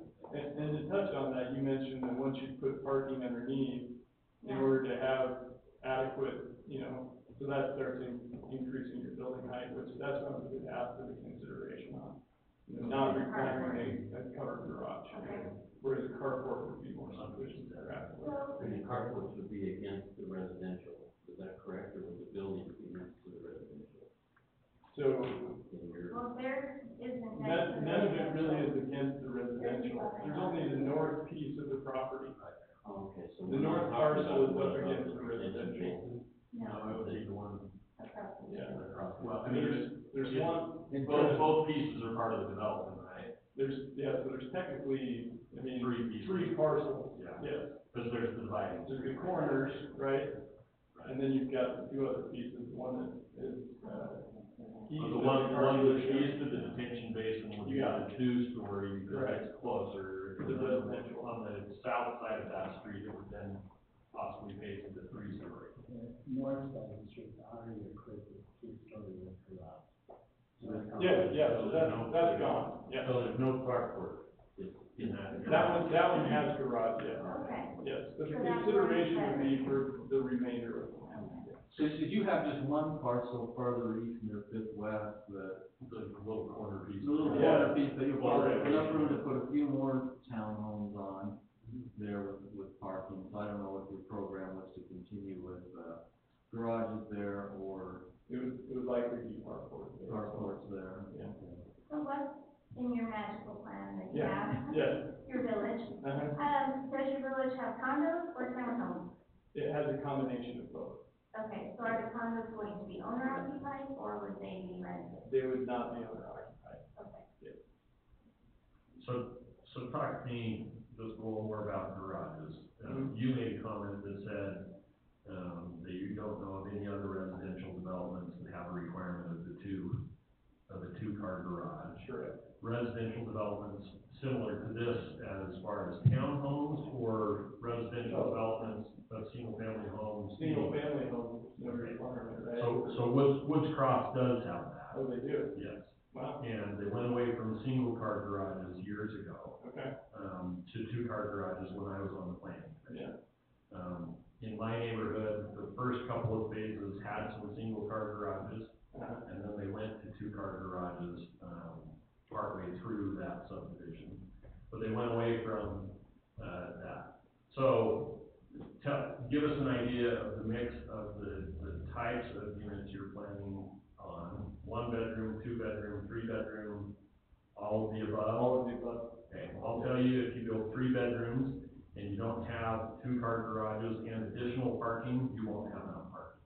Yeah, that was another thing I was gonna bring up. So in our master plan, we've got more than adequate parking. So We've heard that before. no, but I can show you, And we've heard that before. And then they had to buy an additional parcel, and they put parking on that, and there's still parking all up and down the road. So I understand. And they have single car enclosed garages. And I think that Tim could vouch for this, but I'm not gonna ask him to do so, but my point is that our intent is not to inundate the city with more people on the street. That's not our point, and that's the whole reason why our density is not what we could have approached it with.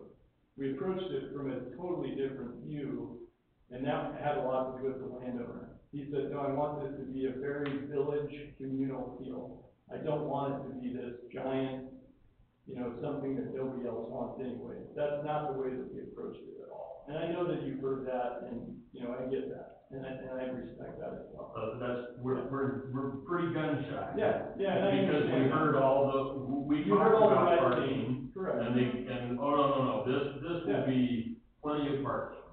And they added additional stalls internal, and, everyone parked on the street. Yeah. And so then they added stalls across the street, and everyone parks on the street. I mean, it's an issue, and, And I agree, and I'm not gonna tell you that, everything you wanna hear this evening, but that's not. And I appreciate that, because I know as a developer, and really for the most part as a property owner, if the two are separate, Yeah. the idea in today's world is to maximize revenue. Yeah. And I understand that. I mean, you're in business to make money. So I appreciate the fact that you didn't push for, higher density than what you have. In a perfect world, a developer would come in and say, okay, what's the perfect development for this neighborhood? What meshes with what's already there, what's not gonna cause any problems? And we'll just kind of ease it in there and make it be part of the neighborhood, right? But that doesn't happen very often. And so I do appreciate that. And I know we're not specifically talking about your development, because this is overall zone. But, those are just the things that we would like you to be very sensitive about as we go through this, because those are real issues for us. And as I look at this and think, oh, we're looking at allowing carports, that gives me some heartburn. One, because if you drive through several of the neighborhoods that have carports, I may not be able to park in my garage because there's so much stuff in it, but it's enclosed. Yeah. But the neighborhoods where they have the carports, they may still store as much stuff as what I have in my enclosed garage in their carport, and then just park in the driveway or on the street. So, I understand where you're coming from on that, and what I will say is one of the nice things about it being managed and owned by someone that lives here locally is that they do care. And I can tell you that if I were to give you addresses of properties they own, and you were to go drive by and look at their carports, you wouldn't see anything in them but a car or a vacant spot. And I know, again, that's just words, and you'd have to, be able to see and experience that, but it's the difference between somebody who cares and manages that property and has that ability to do so. Whereas if it's a condominium and they're individually owned, you can't tell those people what they can do, right? Sure. So, Yeah, you have a much harder time. Even if you have CCNRs in a homeowners association, you still have a hard much time harder to manage. enforcing it. So then just one more question. Sure. So as you look at that mix, 1, 2, and 3 bedrooms, what's your projected rent range? It's a good question. I know we wouldn't hold you to this, I'm just curious of a range, just a basic range. You said it's affordable. Yeah, well, so affordable, right? So 1 bedroom, we would probably range somewhere in the $850, right, to $950. And then anywhere up to the 3 bedroom could potentially go up to around $1,400, $1,500. Okay. So, we probably have an argument on affordable. Just being in, I work for a company that has a bunch of housing, and, affordable housing, my definition of affordable housing would be what you can get a Section 8 voucher for. And I'm pretty sure you don't get a Section 8 voucher for $800. No, So that takes it out of affordability. but the difference is that we're talking about first-time home buyers here, or somebody that can't be a Renters. first-time home buyer, Right. right? And that's what I'm getting to. They can't be a first-time home buyer, so they're looking for something that's more affordable to them, that allows them to stay in their community where they want to live, Okay. rather than having to go to Salt Lake. So we're Which I talking can about, guarantee the rates in Salt Lake, which are just around the corner, are not close to that. so we're talking about more affordable than. Correct. affordable. Yes, Okay. yeah.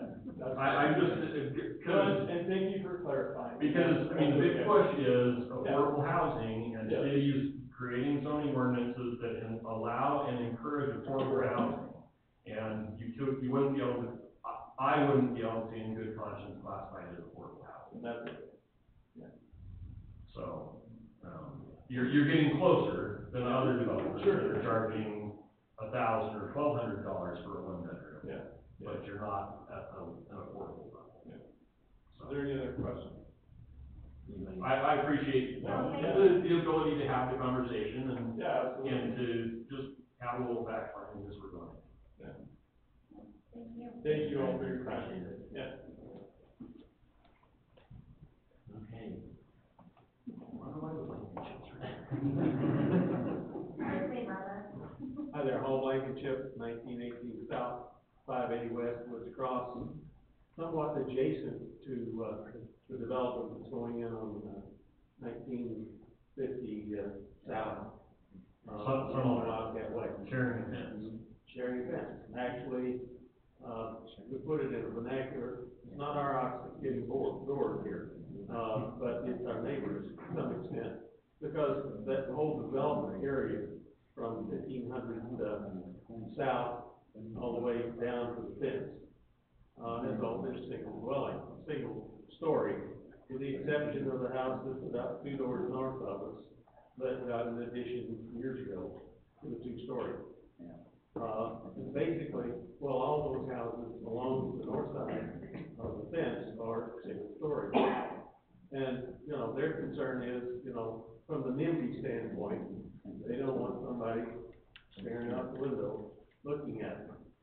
But in looking at the developer's approach to this, where they have set things forward closer to the street, to bring parking into the back, into garages, with, very little windows, basically on the north side, I think it will be a lot more acceptable ultimately. Initially, it's gonna be an NIMBY, but they've been here, they aren't here tonight, and I'm just kind of wanting to say that I do appreciate what from the viewpoint of the developer, kind of what they're taking somewhat of a sensitive view to it, but, you know, everybody would be happier if they were single story. From the standpoint of the 3-story, the single story, if there's a 2-story to the south of it, you're not gonna see the 3-story. That's just gonna be blocked. The big issue that's going to come down on everyone is going to be the parking issue along, especially Wildcat Way, and that area from the 525 that goes in behind the high school and all that, with the dealership. If any of you've gone through there in the daytime, they're parking both sides of the street. We have, in fact, I've got some pictures of, one time they blocked the street at the curb. At the curb, they're up almost to 525 because they were unloading cars from a carrier, and one of them wouldn't start. They had this huge forklift, the military surplus, that the length of it filled the street, one side, north and south. So they go in, the forklift in, and then back up into the field, be able to turn and down the street. So what they're gonna do when this is developed, it's gonna be interesting to see, because I don't see them changing how they operate, to a significant point. So traffic control is going to come down on ultimately on our new police chief. Along with, probably you guys are gonna hear about it a lot.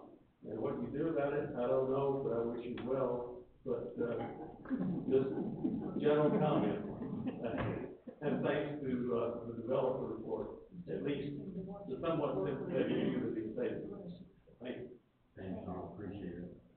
No, and Gary and I can attest to that, we drove through there the other day, and there was a large semi parked right in the middle of the road that was unloading cars, and we had to go around through the other neighborhood to get through, so, but, and you're right, there's parking on both sides, we painted the curb red to the top of the retention basin there, but from there up on both sides every day. And so, I'm sure that we're gonna have construction workers coming in there, they're gonna wanna park on the road like they're doing down here on the west.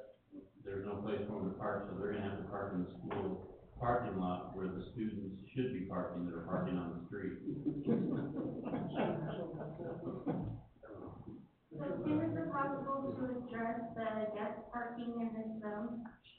I don't see anything in here for visitor parking in. Well, it's kind of all built into the overall requirements of, 2.5 stalls per unit. So they've got their, 2 garage stalls, and then they've got the additional, calculation in their parking lot, to meet that standard we presently have. Isn't that the same standard though that we held everybody else to, that we're being? No, in that zone, on those large scale projects, like the Hills, there's another way they could do that, where they can come in and show similar projects along the Wasatch Front that are similarly situated with certain criteria, and ask the commission to, consider approving them with that standard. And so, that's not what's being applied here, we're just going with the straight required number and not what was applied to the Hills with the other, option that's in the parking for, large scale multi-family. Do you know what percentage ratio the Hills ended up with? I remember going through all that, but I don't remember. It was under 2, wasn't it? Mark has it, Mark has it. On the parking issue and other items, keep in mind that these other developments, they predate my time in the city, but I understand they were all under the old S1 zone, where we didn't have specifically identified regulations for the residential uses. And this new ordinance that's before you now does that. It requires the minimum parking standards, not this kind of give and take thing that you were kind of forced into, kitty corner from here, under the old S1 zone, or up on the project on Fifth West. So I think this is a lot better designed to accommodate them, or to ensure that the city's standardized parking regulations are met. Is there any other comments on the audience concerning this? If not, then I'll close the public hearing. And, council, do you have any other comments or questions for Jim? Yeah, I've got lots of questions. I would just echo what, Darren Sharp said. I know it took us, 2-3 times as long as the general plan anticipated. We had more going on. And I feel somewhat unprepared at this point to be giving this the time, this is what it needs. We knew we had these other developments kind of really biting to get here. There's changes in here I don't like. I do appreciate, I would love to have had a sense, this is a discussion of the ordinance, not of the development. I hate to make a decision on the zoning, knowing the development there, so I can appreciate that. And, like Ryan said, we're gun shy. We have said, had guys come here and promise us stuff, but what ends up is something totally different.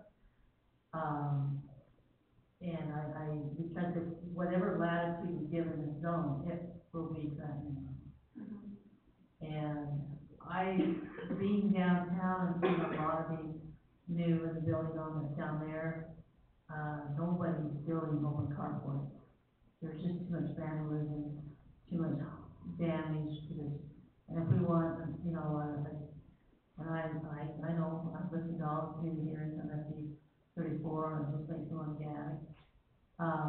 But I think just because we want some housing here, and we want people here, and families here, and you get a three apartment unit, you can have three, roommates there, or 6 roommates there. Now, I changed it to 3 and 4, from 1 and 2 family unit on the condos. I assume that's to accommodate a condo, townhome type build, I don't know. Cause I heard rental, I heard we're renting out, but yet there's no rental in here, apartments with condos, which are probably not occupied, but rental. Condos still mean, to me, unless I missed something in the ordinance, it's saying condos, it's not saying in townhomes, it's not saying rented, or, you know, on-site managed apartments, I'm confused. Well, and maybe Mark can help clear that up for us, because when we use the term condominium and townhome, you know, townhome's a specific building type and structure, whereas condominium is essentially a type of ownership that may be applied to that. I don't know if that's entirely true what I said there, Mark, but, Yes and no, because like your insurance company, and a mortgage company, when they do your title stuff, they'll differentiate between a condo and a townhome, and it's the way that they're built. The way that they share walls, the way that they share different things, and there's just some pieces to the intricacies of that it's not necessarily just, ownership versus rental. But our definition here of townhome is a single family dwelling unit, yet we're allowing now 1 or 2 families, but we're going to 3 or 4 families on the units, which I assume then it throws it into the condominium, that appears in structure to be a large single home, which, I mean, it can be a good looking unit, but I'm really shy of this not having a 2-car garage for these units, and have the carports instead, because it's just not heard of something like anymore, because, you know, there's just too much bandwidth, there's too much that goes on with the cars not, you know, in somewhere. Even on our streets, I mean, you don't allow parking on street lots, but, you know, it's kind of taking, you know, trouble in your hands to get your car out in the street. We have an incredible police force, and we don't have a lot of problems, but there are problems. And it'll just get worse, that's the minimum. We wanna make sure the minimum is what we want, not maybe preferred, like.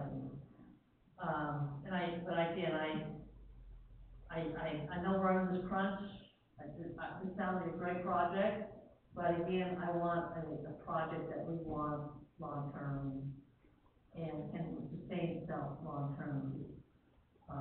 And I appreciate, you know, we've heard that, well, they turn the buildings, they're not gonna just parking on the north side, and it's residential. That can all go evaporate when the final building is done. We've seen it happen before. You know, so unless there's something in this to kind of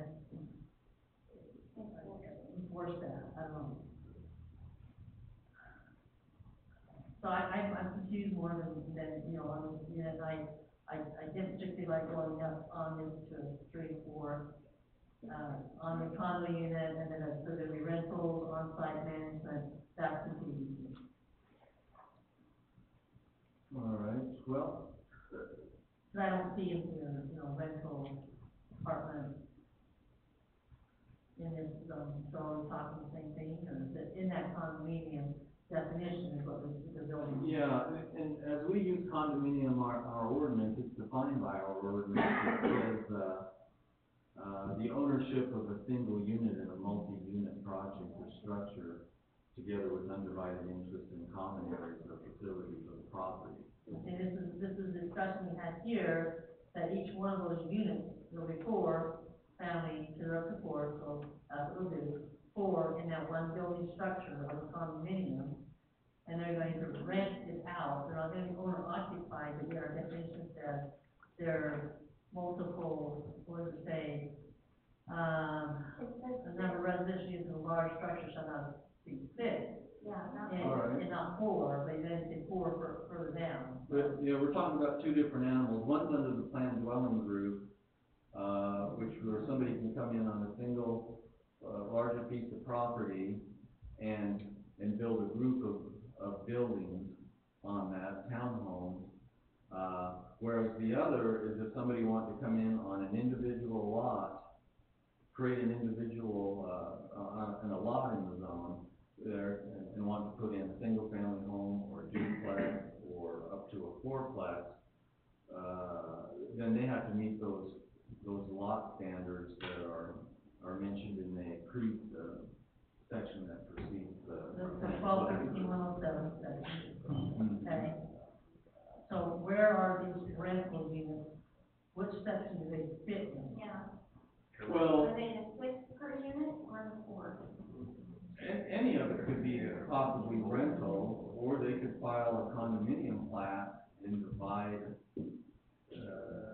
this planned dwelling group into, a for sale condominium project.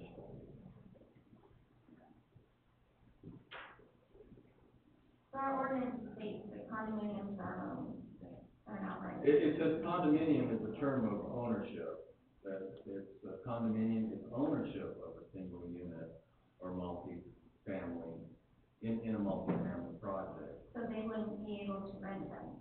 No, they would, you could own, but you could own, you have 6 owners and 6 rentals. Yeah, and that could be, somebody could subdivide it in that manner and still hang Then there's no on to it. on-site management, no. Yeah. So, I mean, we have this whole ordinance. I don't think he ever said on-site management, he said a local owner and management company, but not necessarily on-site to the property. So the managing company would own the property. The owner would own the property, a management company would do the business of running it. So the owner would own all of the condominiums and then rent them out. Probably at the beginning, the owner would own all the condominiums, with the condominium, I mean, this is all subjective, but a condominium makes it so that they could all be owned separately in a building, because they're recorded separately, but in the plan, what was it, a planned unit? Planned Dwelling group, the entire property is a ownership and can't be split up. So if in that, if however many units you had in that would stay as an owner, because you can't sell them off individually because they're not recorded individually. Yeah, they'd have to come back and present a So condominium basically plat. it's an apartment building. Yes. I mean, let's drop the condo word and just call it Oh, what it is. Well, again, But in order to fit for the special use zone S1, we're just looking at the entire ordinance for the special S1 here. There's no definition for an apartment complex, other than Right. one, the condominium, which they will subdivide and rent out. well, the definition is if it's a planned dwelling group, then it meets the standards that are underneath that heading, and there can't be more than 6 units per building in that planned dwelling group. And that planned dwelling group under this ordinance could be under all one ownership, or they could file a condominium plat and subdivide it, record it, subdivide it, and sell off those units, and then it would have an HOA that would, care for the structures and, the other, areas common areas on the property. So, I So, mean, so a developer underneath that could come in and either develop, these group of townhomes as one ownership and rent them, or he could also file with it a condominium plat and sell them off.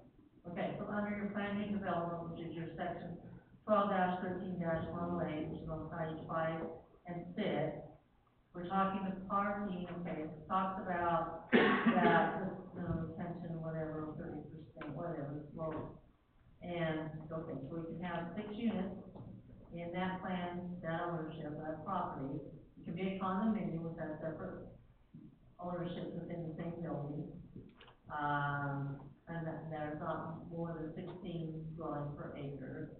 And then we have parking, and it says number stalls is, and number 2, under that is, this says preferred. Okay, but there's no definition unless I've missed it. As, if you're not gonna do the preferred, then you can do, then this is the minimum standard. So where is that? You mean the minimum standard of stalls you're gonna have? Right. It goes on later back,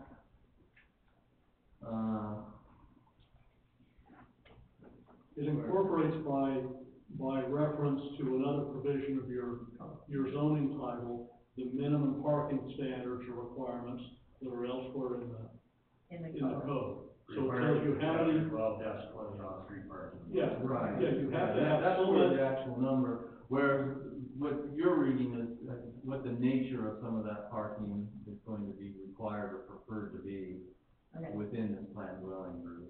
I certainly would not want to put preferred there, that we stay within this ordinance, and stay within this ordinance what's required. We're gonna have so much problem with parking, even though we've upped their game from the other developments. Yeah. This is gonna be an issue, so how are we going to manage that as a city? Also, if we allow carports, we are inviting issues from the high school to come over to carports. I didn't think that. You didn't, I know. I took police report. I honestly think if we're worried about on-site parking, you actually get more parking with carports because people don't put all their junk in the garages. I mean, because you're afraid of it getting stolen, you're not gonna lose material You drive as down much. 1500, there's a perfect example of people putting their crap in their carport. Right, but I think as a whole, there's more people that convert their garages Storage units. to storage units than they do carports to storage units. I still don't like carports. I'm not defending that, but I don't know how to get around it, but I'm convinced that even in nice neighborhoods all through the city, there's a ton of places that you got a 3-car garage and you can't put 1 car in it. Yeah. So I don't know if we're really saying that we improve or it hurts or helps the difference between a carport and a garage, the number of parking. I don't think that should be the topic in the discussion, is whether we want the open carport to become an issue, but not necessarily, you can't say if you have a carport, you're gonna have more of a crowded parking than if you had 2 covered garages. You have a covered garage. Maybe I could ask Randy a quick question. So on the carports, are you planning on putting like a storage unit at the end of the front end of the carport or not? There's 2 different types, so that's why there's some conversation. So, if I may answer that, the master plan that we have submitted to the city for this overall section of land, which is basically 4 different parcels divided by a street. As you go towards the high school, there are 12 plexes is what we're asking for. They are about 38 feet tall. Right. They have carports, but 50% of the parking is garages. The carports are specifically along the street where the high school kids are. We do not want to have a visual barrier there. We want to have those open carports. So, on the quote 12-plex plan, which may or may not even fit in the zone you're contemplating, it sounds like it might be a 6. We had the westerly side of the site where it abuts the auto dealership as all garages. We want to screen that out of our village, but the southerly side, we had carports. Directly across the street from 1950, we were actually still doing two-story townhomes to continue our buffer in our community, but those we wanted carports on because it affects affordability.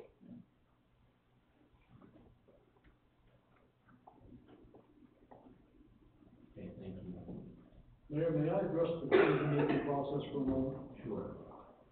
At this point, what you have received is an ordinance as recommended by the planning commission.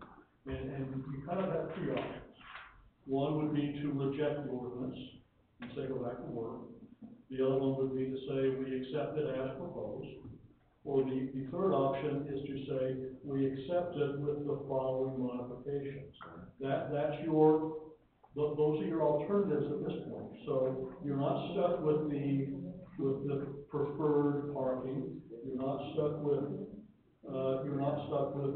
two-car garages. You can go or three-car garages. You can go anywhere in between that. So what you guys can do here tonight is, as I said, one of those three options. The ordinance as proposed is not set in stone. It's your all's duty and obligation to look at it and pass it in a way that you're comfortable with. Now, addressing the issue that was brought up a moment ago, the 12-unit structure is not permitted in this zone. Maximum is 6. And the 6 would only be in the planned dwelling group. Yes, in the plan, otherwise, if you're not in a planned dwelling group, you're stuck with a single-family home as if it were in an R18 zone, say 8,000 square foot lot. Or if you want a duplex, triplex, or fourplex, you've got a minimum 10,000 square feet plus. Plus 4,000. Yeah, plus 4,000 for each additional unit. So for fourplex, you've got to have an 18,000 square foot lot. And I don't think that's contemplated from what we're hearing in the proposals tonight. Yeah, I'm ready for another question, you ready? And we got our options here, and I'm not saying I want to do it, but is it even an option to continue the moratorium and look at this? I don't think it should be more important. We're up to that. When does the 6 months expire? I think it was on like the 18th. In 2 weeks or something like that. Less than 2 weeks, so. So before we can come back in a special meeting? What's our parking, okay, I apologize, I'm just doing control F here, if I have to. The parking on the single, each of these, exceptions in the single family, I'm not seeing, a two-car garage or a reference to another, I'm just missing it, but,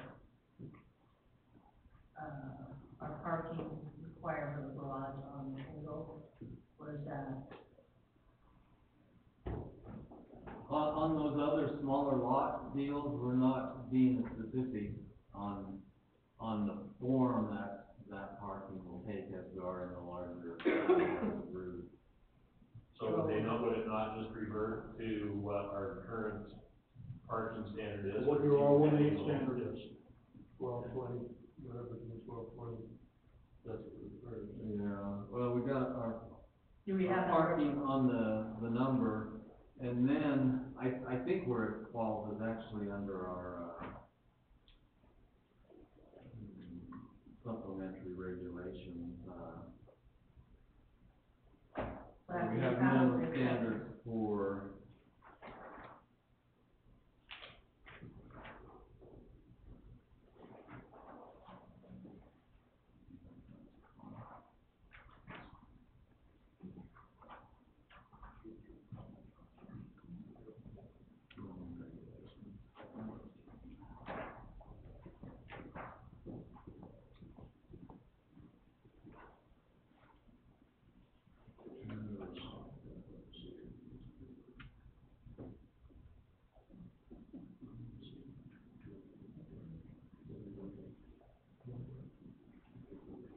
It just says, right now in the supplementary regulations, it got minimum dwelling regulations that,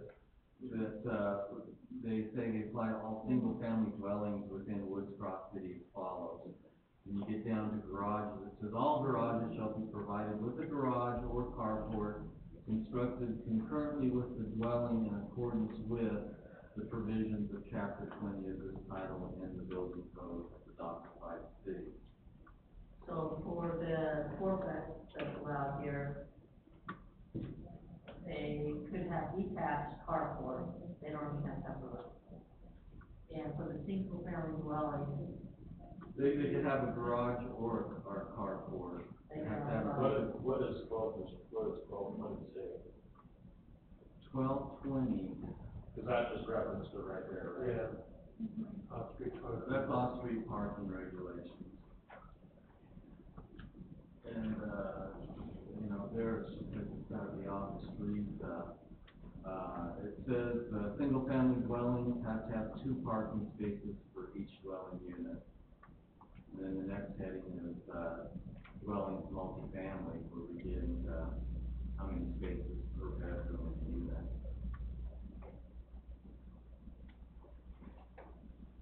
Brian, you said that it was changed, you must have 2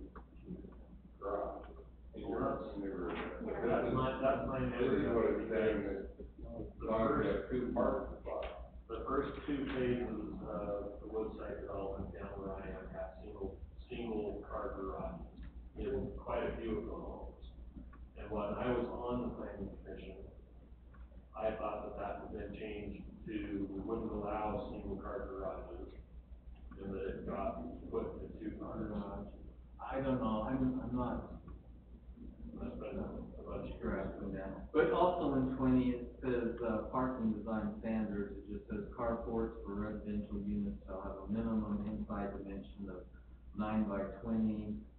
Garages shall have a minimum inside dimension of 10 by 20 with at least an 8-foot door. And then multifamily dwellings will have a minimum of parking spaces measured 9 by 18. But Tim, it sounds like we need to update that, because those measurements are in a 2-car garage. Right? And like, yeah. Right, but I'm not seeing an ordinance anywhere where we're requiring a 2-car garage presently. It says, at least when we're talking about single family, it's just saying it's gotta have at least a carport or a garage. It doesn't define it as being a single or 2-car or 3-car garage or carport configuration. Okay, so what's your preference? As is, you want me to change it? You want We need to make a little change, but we've got to pass something tonight, or else it's gonna run out of moratorium. So we need to come to consensus on major issues, but I think we have to pass something tonight, because we don't want to. or could it just meet in a few days after it's had some, and I defer to you guys. I mean, I was looking for those definitions here and wasn't seeing them. And so, and I don't see a reference to the other section of code about single dwellings and so forth that would enhance the S1 here. So, and you tell me if it's okay that this S1 says single family, but we're gonna apply the standards over here, which doesn't give us garage, it gives us carport, but a 2-car, it's not a 2.5, it's a 2-car, spot. And where the parking is here, I just really struggle that we don't make sense, you know. I mean, I would like to see it Make it get up. on a work session where we don't have the planning commission here in the city. I just think we need to clarify, to me, the worst problem here that we're gonna deal with is parking. And the on-street, what the Bar Brothers is doing as trying to run their business and using that street to load and offload. And we see it over in other developments. We see it in other developments where there's multiple, these cottage homes, and it's all down there in Foxborough, in cottage homes, and it's in where the condos are, it's over in Ivory, where I am, the parking is horrendous. Not so much Ivory, but it does get full and it spills out onto the street, and we just don't have room for it to spill out on the street in this development. And so we've got to ensure that we've got enough within the development to house the cars. When does the moratorium end? What's the date? March 18th. So we either gotta come back this week or next week, and I, you know, if you want the planning commission involved, fine, we're not tweaking the whole thing, we just gotta make sure that we are on the same page on how we're gonna deal with this number of cars. My concern is if we have a planning session, will we meet in an open session to Yeah. pass the ordinance? Right, yes, you just have to put that on the agenda. Well, we have to So it'll be on the agenda, be advertised on the agenda, if you But, don't. so it doesn't have to be on a city council meeting, as long as that meeting is discussed. So I just need some confidence or some assurance that what you talked about, 2.5 cars, is in that ordinance. Because we're referring to 20-12. 20-12. 20. Or 12-20 is one of those regular. But it's all, that's all street parking, right? Right, That's what, what yeah, it is, that right? chapter is all about off-street parking. Could we meet next Tuesday?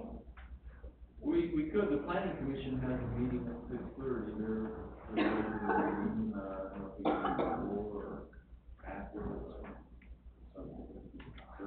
Have you looked at their agenda? Possibly if they're.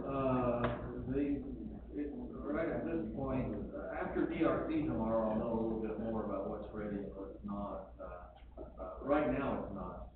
I think we need to incorporate it into that meeting, whether we start this work meeting at 6:30, or even at 6, and they can start planning commission when we're done. That might be the 7th, maybe 10. What's better for your schedule, early or late? I'm good with either. Because either you could come at the beginning or come at the end. I would like to come at the beginning and then they can start, and I'm okay with 6. How do you advertise the certain meeting? We can. Well, can it be part of planning commission meeting, opening with a work session Yeah, at 6? we and can then advertise. The rest of their agenda. Well, it has to be outside of the council, you know. Yeah, we'll advertise the council meeting, then we'll advertise the planning commission meeting.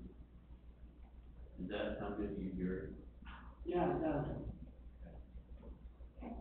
So then our homework is to go through and kind of mark up where our concerns are and what questions we want filled in or issues.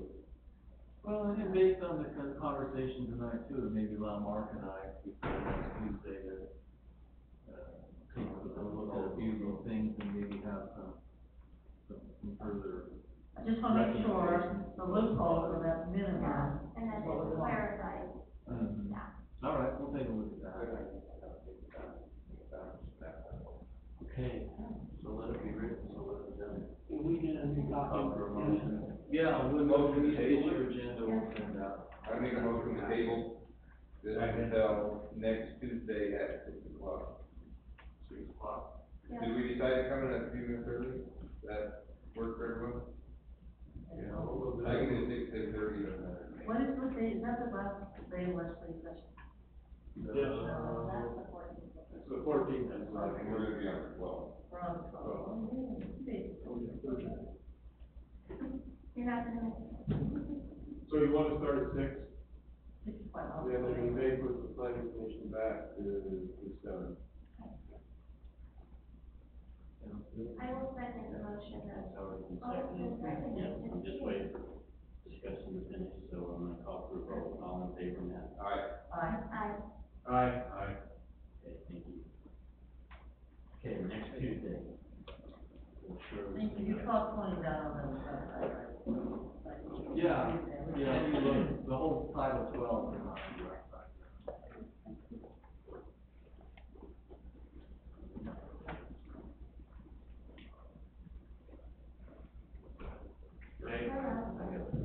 I know we've had our motion, I think as we do that discussion, I mean, it's nice to have some of the stuff, what they're wanting from the developer, because that's who's approaching it right now. But we have to keep in mind that plans will change, and ownership can change at any time. And so we need to look at it as an overall zone, not just this developer. So this developer may say this, and this, and it may get sold, and a whole new developer comes in, and they will go for the middle. Yeah. So, that's, And that's kind of what we should do about this, that's great, for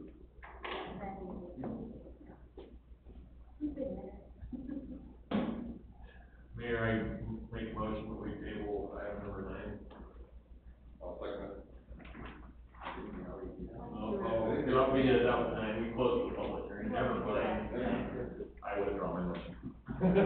He just wants to make sure. We're on top of it. I saw, we catch that. I like that, any motion twice, but not. I'm also in favor of like, oh no. My motto is motion early and often. He just wants more stamp motion.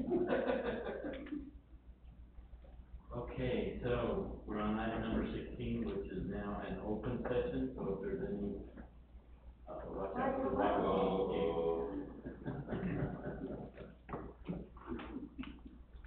Yeah, but the problem is on that. So we have an open session now, so if there's any discussion from the audience, feel free to come forward and this discussion is for the emotions that you want to get off your chest, whatever. Okay, if not, we'll go to item number. Do we, we sent the email out on Shamrock and the two girls who eventually go down there. I didn't see a response, I didn't know if that one. I'm working on it. I thought we talked about it during the open session. It's on my list. Okay. We're still in open session. Absolutely. You have to act fast around here, or we go right into our part. Okay, this one is just a quick one. You need it again? I'll wait to check. With trust and stuff. On the board of directors of the Fountain Community Food Pantries. On behalf of the pantry, I would just like to let everyone know and have on the calendars that the 16th of March is the Scouting for Food.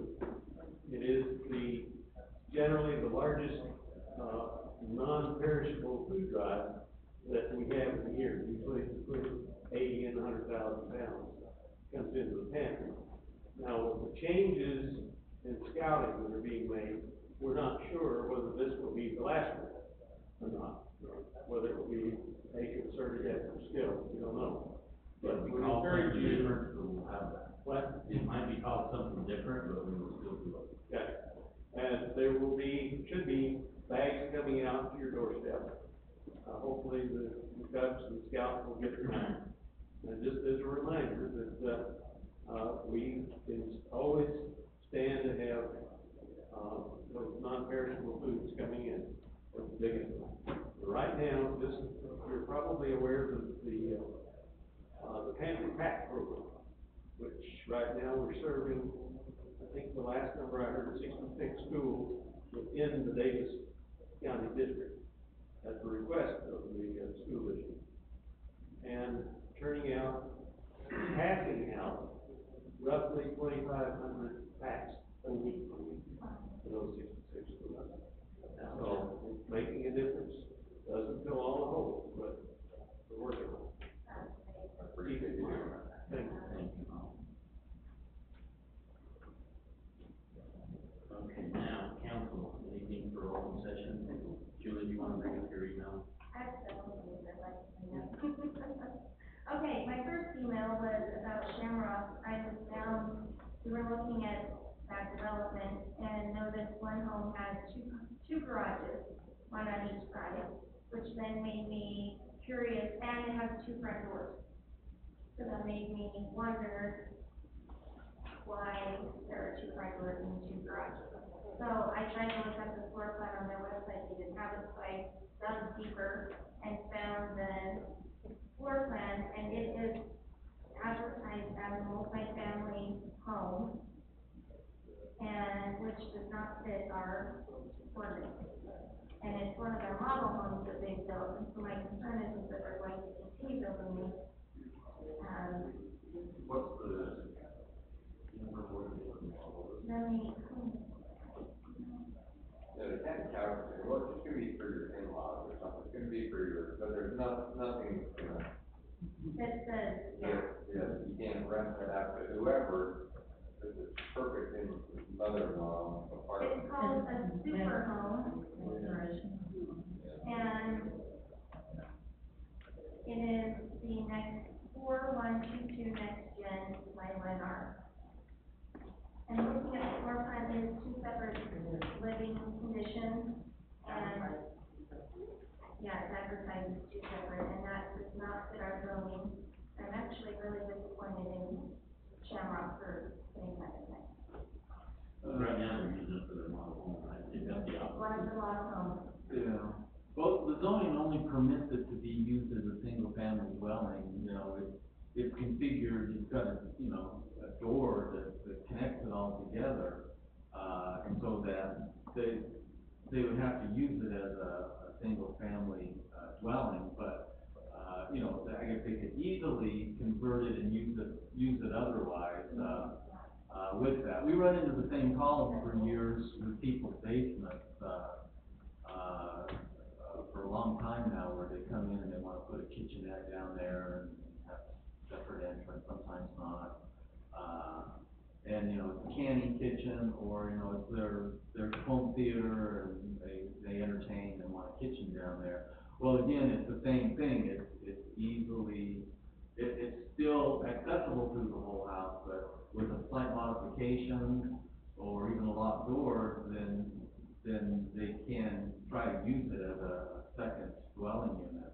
So how we tried to address those in the past was there's an acknowledgement when we see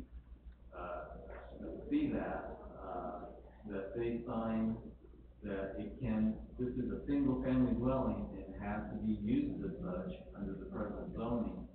They sign that acknowledgement, and then that's recorded, you take and record that against the property, so, you know, the original owner, maybe their intent was that it was an entertainment kitchen and all of that, but the next owner that comes in is like, oh, you know, I just made a few modifications Put a here. deadbolt on, that's all they have to do. And, I can rent this out, so, that should be showing up when they buy the house and their title report, and that is, a recorded document. So later, if we get a complaint, then it's easily enforceable that, you know, it's part of your property, that it was clearly never, going to be, at least under the zoning when it was, done to permit it as, Well, my concern is they're not gonna tell people that. well, it doesn't, I wasn't aware they were out advertising on the internet that, hey, you know, this home can possibly be used this way. Didn't we have an array of home plans that were acceptable in that subdivision, that were presented as far as approved homes? Well, that's when we were gonna go with the variable lot deal, and in that, they had voluntarily, if we were gonna go with that, and in that zone, it was structured where, there was a great deal of architectural control and certain home plans and all of that, but that was all connected with that variable lot, and then we said, well, you know. Once that went away. That went away, we said, just do the standard ROA, neighborhood, and they always went back to the minimum. How I would suggest we handle this is, I think we need to have a discussion with Shamrock and discuss that home and say, you know, there's no way that we're gonna accept that as a two-family dwelling. Now, I guess we wanna, you know, if you wanna make the argument and say, well, it's actually for one, then we'll require, as Kim has said, that type of documentation. But if they're gonna sign that, then why should they even do it? Because this is very blatant to me, that they're looking at it as a two-family eventually. Well, that, they're counting on the state legislature in the coming years to mandate accessory dwelling units on us or something, and then these homes are really just there with the modification.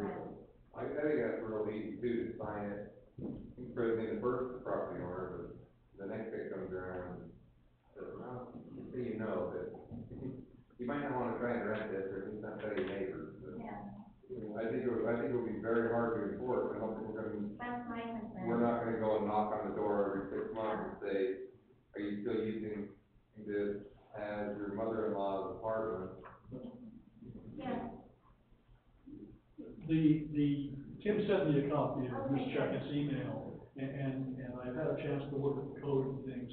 In that R18 zone, a permitted use is a single-family home, a single-family dwelling. So when you look at what a dwelling is, and under your code, it's a detached building arranged, designed, or used, or intended to be occupied by not more than one family. So what is a family? An individual or two or more persons related by blood, marriage, or adoption. So, under that, my guess is the mother-in-law probably qualifies as being a member of that family. The next phrase, though, maybe gives us some pause. Or a group of not more than 4 persons, excluding servants, who are not related, living in a dwelling unit as a single housekeeping unit. And then it talks about using common cooking facilities. I'm not sure how you define all that, but I think the mother-in-law situation is one that it would be hard for us to say you can't have, your mother-in-law. The marketing materials talk about the modern extended family. So I think Well, there's 2 kitchens. It's not shown, but it is, it's in the description. I understand that, but I think that the best solution is, as been suggested, approach Shamrock, get an acknowledgement for them that these are designed to be used as single-family residences, and then make that a recordable document. Well, you're never gonna be able to enforce what everybody's doing, but, and then you have to rely on the neighbors to tell you somebody's got a mother-in-law apartment downstairs that they're renting to the college kids. As a city, can we require them to not build this model? Or advertise as. My impression is, I think you would be opening a can of worms you don't want to come 10 miles from. I mean, around our office, we talk about this phrase, about being the first people. The pioneers die on the trail. Pioneers get the arrows in their back. Yeah, and I don't want the city of Woods Cross to be the poster child for, a fight with developers over whether or not a mother-in-law apartment is a permitted use or an allowable use in so. And again, what I'm proposing is let's go talk to Shamrock, get their view, what they say, and then we'll powwow and we'll come back and discuss. It's a lot easier to enforce if you've got what in essence is a restrictive covenant that's a voluntary agreement by the developer that passes down the years for anybody else who uses the home, rather than us going in, trying to make them do something right now. Did you go in it as a? No, I didn't go into it, no. As a prospective buyer. We want you to go undercover. Do you want me to go undercover? I've always wanted to go undercover. I'll go. Huh? I'll go. Can I have that? I would love that. Even if it says junior, please, I'm fine with it. Special. Just as a side note, where the housing market is, I understand from our building inspection, those houses started over 400,000. They actually had people camp out the night before, a couple of people, and that morning there was a long line, and there were only 16 spec homes available, and they told the first 16 people through the door, they were gone. Wow. Yeah. Well, one of them, the It's weirdest just thing, wild. they have a 6-foot window in the master closet. It's the most random thing. Across from the school is a 6-foot window in their closet. It takes up their whole closet. Yeah, I did walk through that and I was like, are you freaking kidding me? Like, what is wrong with me? You got somebody that doesn't like going into dark parks. We may have to keep an eye on that house. It's crazy. It's a small positive. Oh, yeah. Okay, well, thank you for following up on that and everything. Okay. I also forwarded another email from Darla and Sanders about airport noise. Did you, I think I sent it. Yeah, we got it. So I told her I would get back to her. What we need to do is go visit the airports, because I know Tim's gone over and met with them in the past. In the past, you know, at least years ago, the owners, you know, they were trying to be good neighbors and different things. The airspace, you know, it is controlled by the FAA, we really don't have control over it. The flight path, the standard flight path for the airport is centerline runway to approximately 500 south, and then east to 11 approximately, and down into North Salt Lake, and then back around centerline to the airport. Some years ago, when the neighborhood developed east of the airport, we started to get some complaints about helicopter traffic because it would come in quite low in that area. And as we researched it and found out, and also talked to the airport, that's the standard way helicopters are supposed to approach a runway, is at right angles. In talking with the airport owners, they said they could educate the people that fly helicopters and that out of the airport of that issue, and actually ask them to do a non-standard and fly the same pattern that the fixed-wing aircraft do and come in at the end of the runway. Of course, they don't have any control over transient traffic that's not aware of that, because they're all educated to come in and approach the runway from the side. And so they were quite, you know, they did that, and then the complaints that we got withered away on that. But I'm sure the homeowners occasionally get a helicopter pilot in there that approaches directly from the east and comes to them over their home. So, you know, we can talk to them and let them know, because this issue sounded like it was up in Fifth South. She said she was in the Westwood. Yeah. That's in your neighborhood, Dixie, so that's We have lawnmowers flying above our house all the time. Yeah. They sound just like lawnmowers. But you know what? I mean, my understanding is these areas were built after the airport was there, right? Yeah. Yeah. So. We just hope they don't crash into our house. Crashing into her home, because there's been a lot of crashes lately. Well, that only happens every so often. She's more likely to get a plume from the refinery. I mean, there was a foggy night when the guy tried to land on 1600 West, the power line lost his. Or a train, Lost his landing gear, one in the backyard, one in the front yard, and then went up and belly landed his arm. Yeah.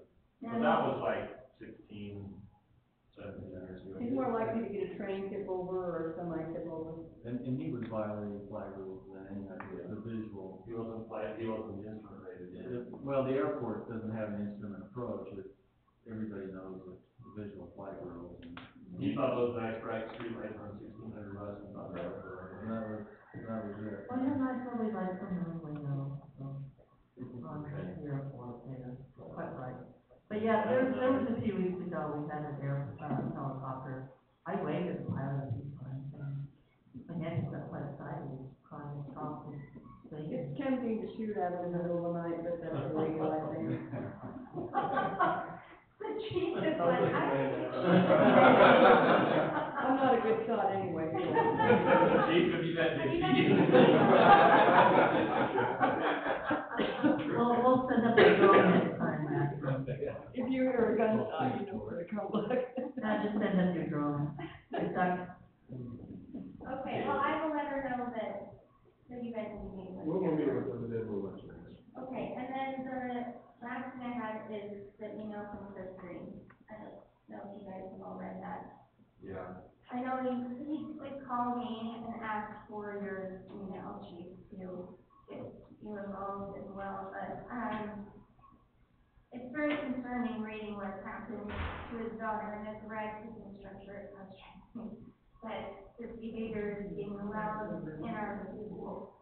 And I'm wondering if we can have Officer Lincoln go over and maybe offer some. Yeah, I've already asked him to go over, he's out of town this week, so Monday he'll be back. All right. Yeah, I know that it falls, up to the school district ultimately, but it does concern me that behavior is happening and that it's not being addressed. Because then we do walk the fine cycle of getting law enforcement involved at that point. I think, I take all these hotline calls to the state board of education, and I forwarded this one to our hotline actually. And so, I think the police, that's the most immediate resolve, is from the police, but we certainly, at the state board of education, we will follow up and ensure that the district has a policy, and there'll be an investigation there to make sure that they follow that policy. Okay. But it is a much longer process than having. So Chief, would you like me to have Chris come and speak with you, or? Yeah, I can contact him, I think his phone number's on one of those. Yeah, it is. So I'll contact him tomorrow, we can send somebody over tomorrow to back to the school. Okay, Looks like, Jim won't be back till Monday, so. okay. And we'll, That is pretty sensitive. My daughter's in special education, and to get someone moved out of her class for misbehaving, they just did this. She was frustrated every day, so.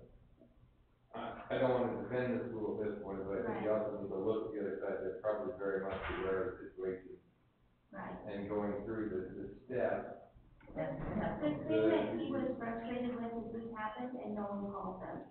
And So there are some things that they definitely need to do. Yeah. And so I'm not gonna defend the school district at all, but I do know that you gotta be very careful, both with law enforcement and the school district, that he complains, so we're gonna arrest the kindergarten. Well, we're not gonna arrest him, but there's obviously something going on. Yeah. So that's everything. Okay, yeah, I'll get you I have his cell phone, which isn't on the email, so I'll send it to you, and then I'll let him know you can contact me. Okay. Thank you, I'm glad you were here, thank you for being here. So then Gary, I forwarded you that email from Kim Settler about the street light. Can I get one for I didn't know that there was, My streetlight's having issues too. Oh, my for It comes on and off like multiple times an hour. Okay, you can talk to Dixie. So she can get it out. Just shoot it out and just be off forever. She's not a very good shot. No, it's not a good shot, it'll take a lot of bullets, but More eventually we'll get it. when you're headed over. You won't have front window. Okay, Ryan, number 18. Oh.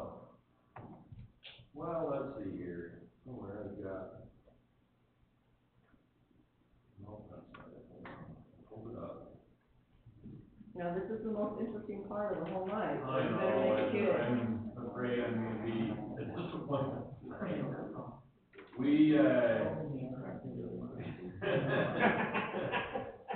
We had a meeting, but, I mean, it was just pretty regular, you know. Regular.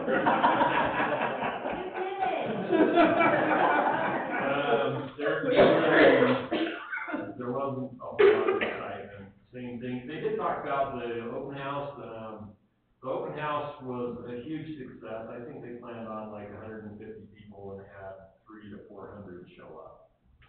So word got out, there was a lot of excitement about it, people came and toured through everything, and it snowed a bunch the day before, and everything was muddy and wet, and people, did anybody have a chance to go down? I drove down there, but we couldn't find a parking place. So. Yeah, anyway, I went down and they were giving tours, and some people that came had heard about the algae facility, and so partway through, they said, well, hey, what about the algae facility? And they said, well, that's not really part of the tour.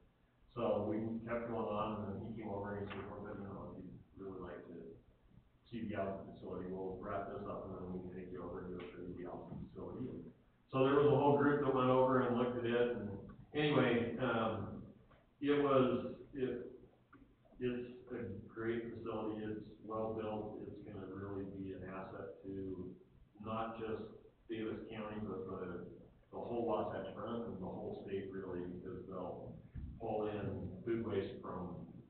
Stillwater, Utah. And, a lot of it's been going into, you know, the landfill or, some other way, and this will turn it right into energy and put it into the pipeline for Dominion. Well, it'll run into Dominion's pipeline, it gets sold to BP. But, it's, when we were back in the very first stages of this, we went over to Denver and went on a tour of a facility over there, and they built this facility in between two cattle farms to process manure, because they had this, I mean, when you've got a cattle farm with several thousand head of cattle, for a dairy farm, you generate an enormous amount of manure, and they had to do something with it. And so they built this to turn that manure into natural gas. And so they built all of the digesters and everything and a treatment plant, and then they discovered they were gonna have excess capacity, so then they started doing food waste. And so they kind of built, oh, well, we probably need a receiving building, so they kind of drew up this little receiving building. Not with really any thought or design, and, well, it wasn't really tall enough for the front end loader to come in with this bucket raised. I mean, it got in there and it had to do like a multi-point turn to get it and scoop it where it needed to and into the hopper, and the concrete wasn't finished well, they just kind of poured it into some forms and all this loose aggregate. I mean, it just looked like it had all been scabbed together. And the one down here is well built, and you could all be proud of it, when you can be proud of sewer plant. Anyway, it really is, they started accepting, so it got delayed because the last piece of equipment is some gas scrubbing equipment in order to clean it before it goes into the pipeline to make it pipeline grade gas. And the mayor should do this part, he's got. Somebody be on this committee. With Brian. And that piece of equipment got delayed, was supposed to be there, they promised it. Anyway, so they had the open house all set up, they decided it was gonna be a couple of weeks before they were gonna have that piece there and wired in. And they sent out information to all of these food waste haulers, and one of them didn't get the memo. So it showed up with a load of food waste. They're like, well, we're really not ready for you. And they said, well, we've got it. So they have this little tiny pile in the corner of this great big warehouse. And, anyway, I think by now it's probably up and running and they're producing gas, you know. Did they figure out what was killing the algae? So, from what they can tell at this point, and I mean, this has got all kinds of attention. They've got experts that are researchers at several universities, working on trying to figure it out. So the thing they can figure out right now is that it's high levels of copper, lead, and zinc. Coming from where? Coming from the wastewater coming into the plant. And so, and most of the wastewater that feeds that plant is from North Salt Lake.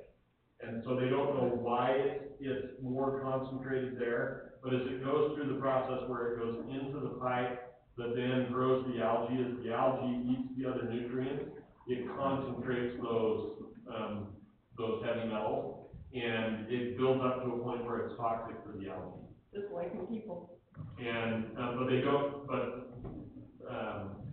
yes, but the people are not drinking it in this concentrated. And they're drinking water.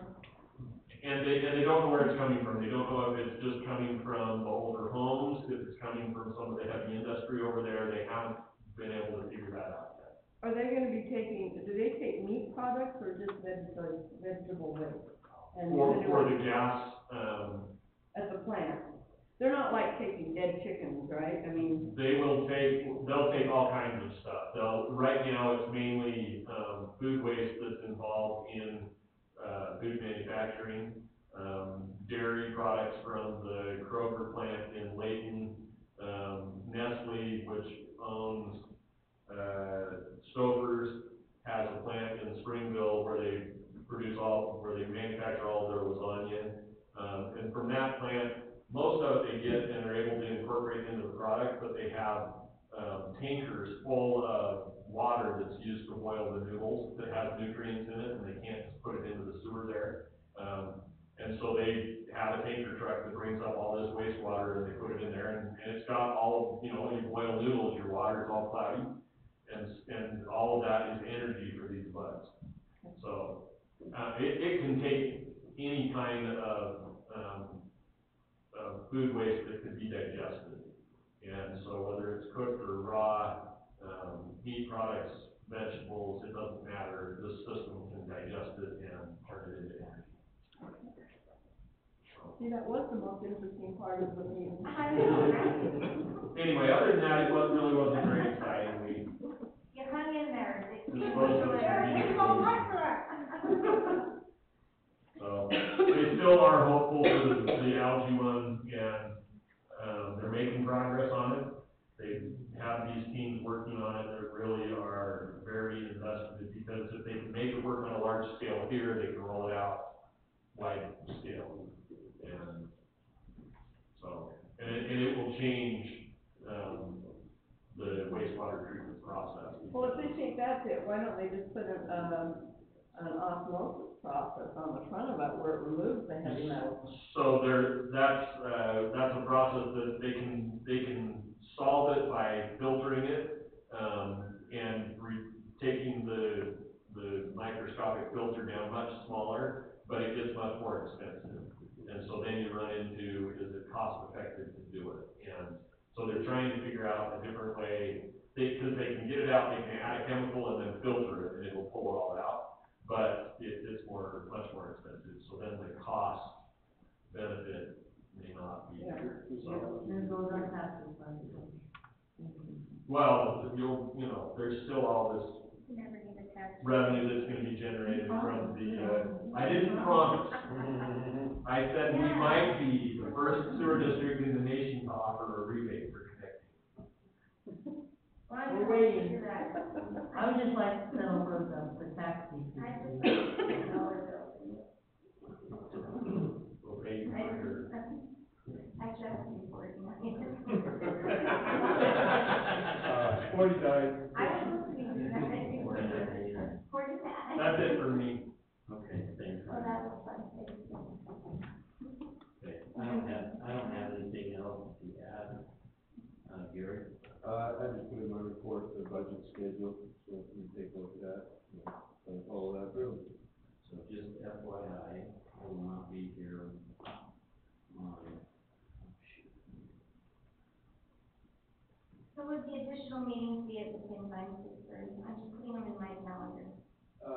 Yeah. Yeah. And that'll be, you'll schedule those to be given. Okay. You won't be here when? so just May 7th and the 14th, I will be here. I will be I won't be here. May 7th.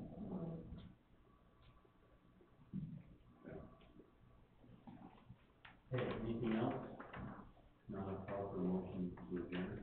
So moved. Second, Second. all in favor? Aye. Aye. You got that?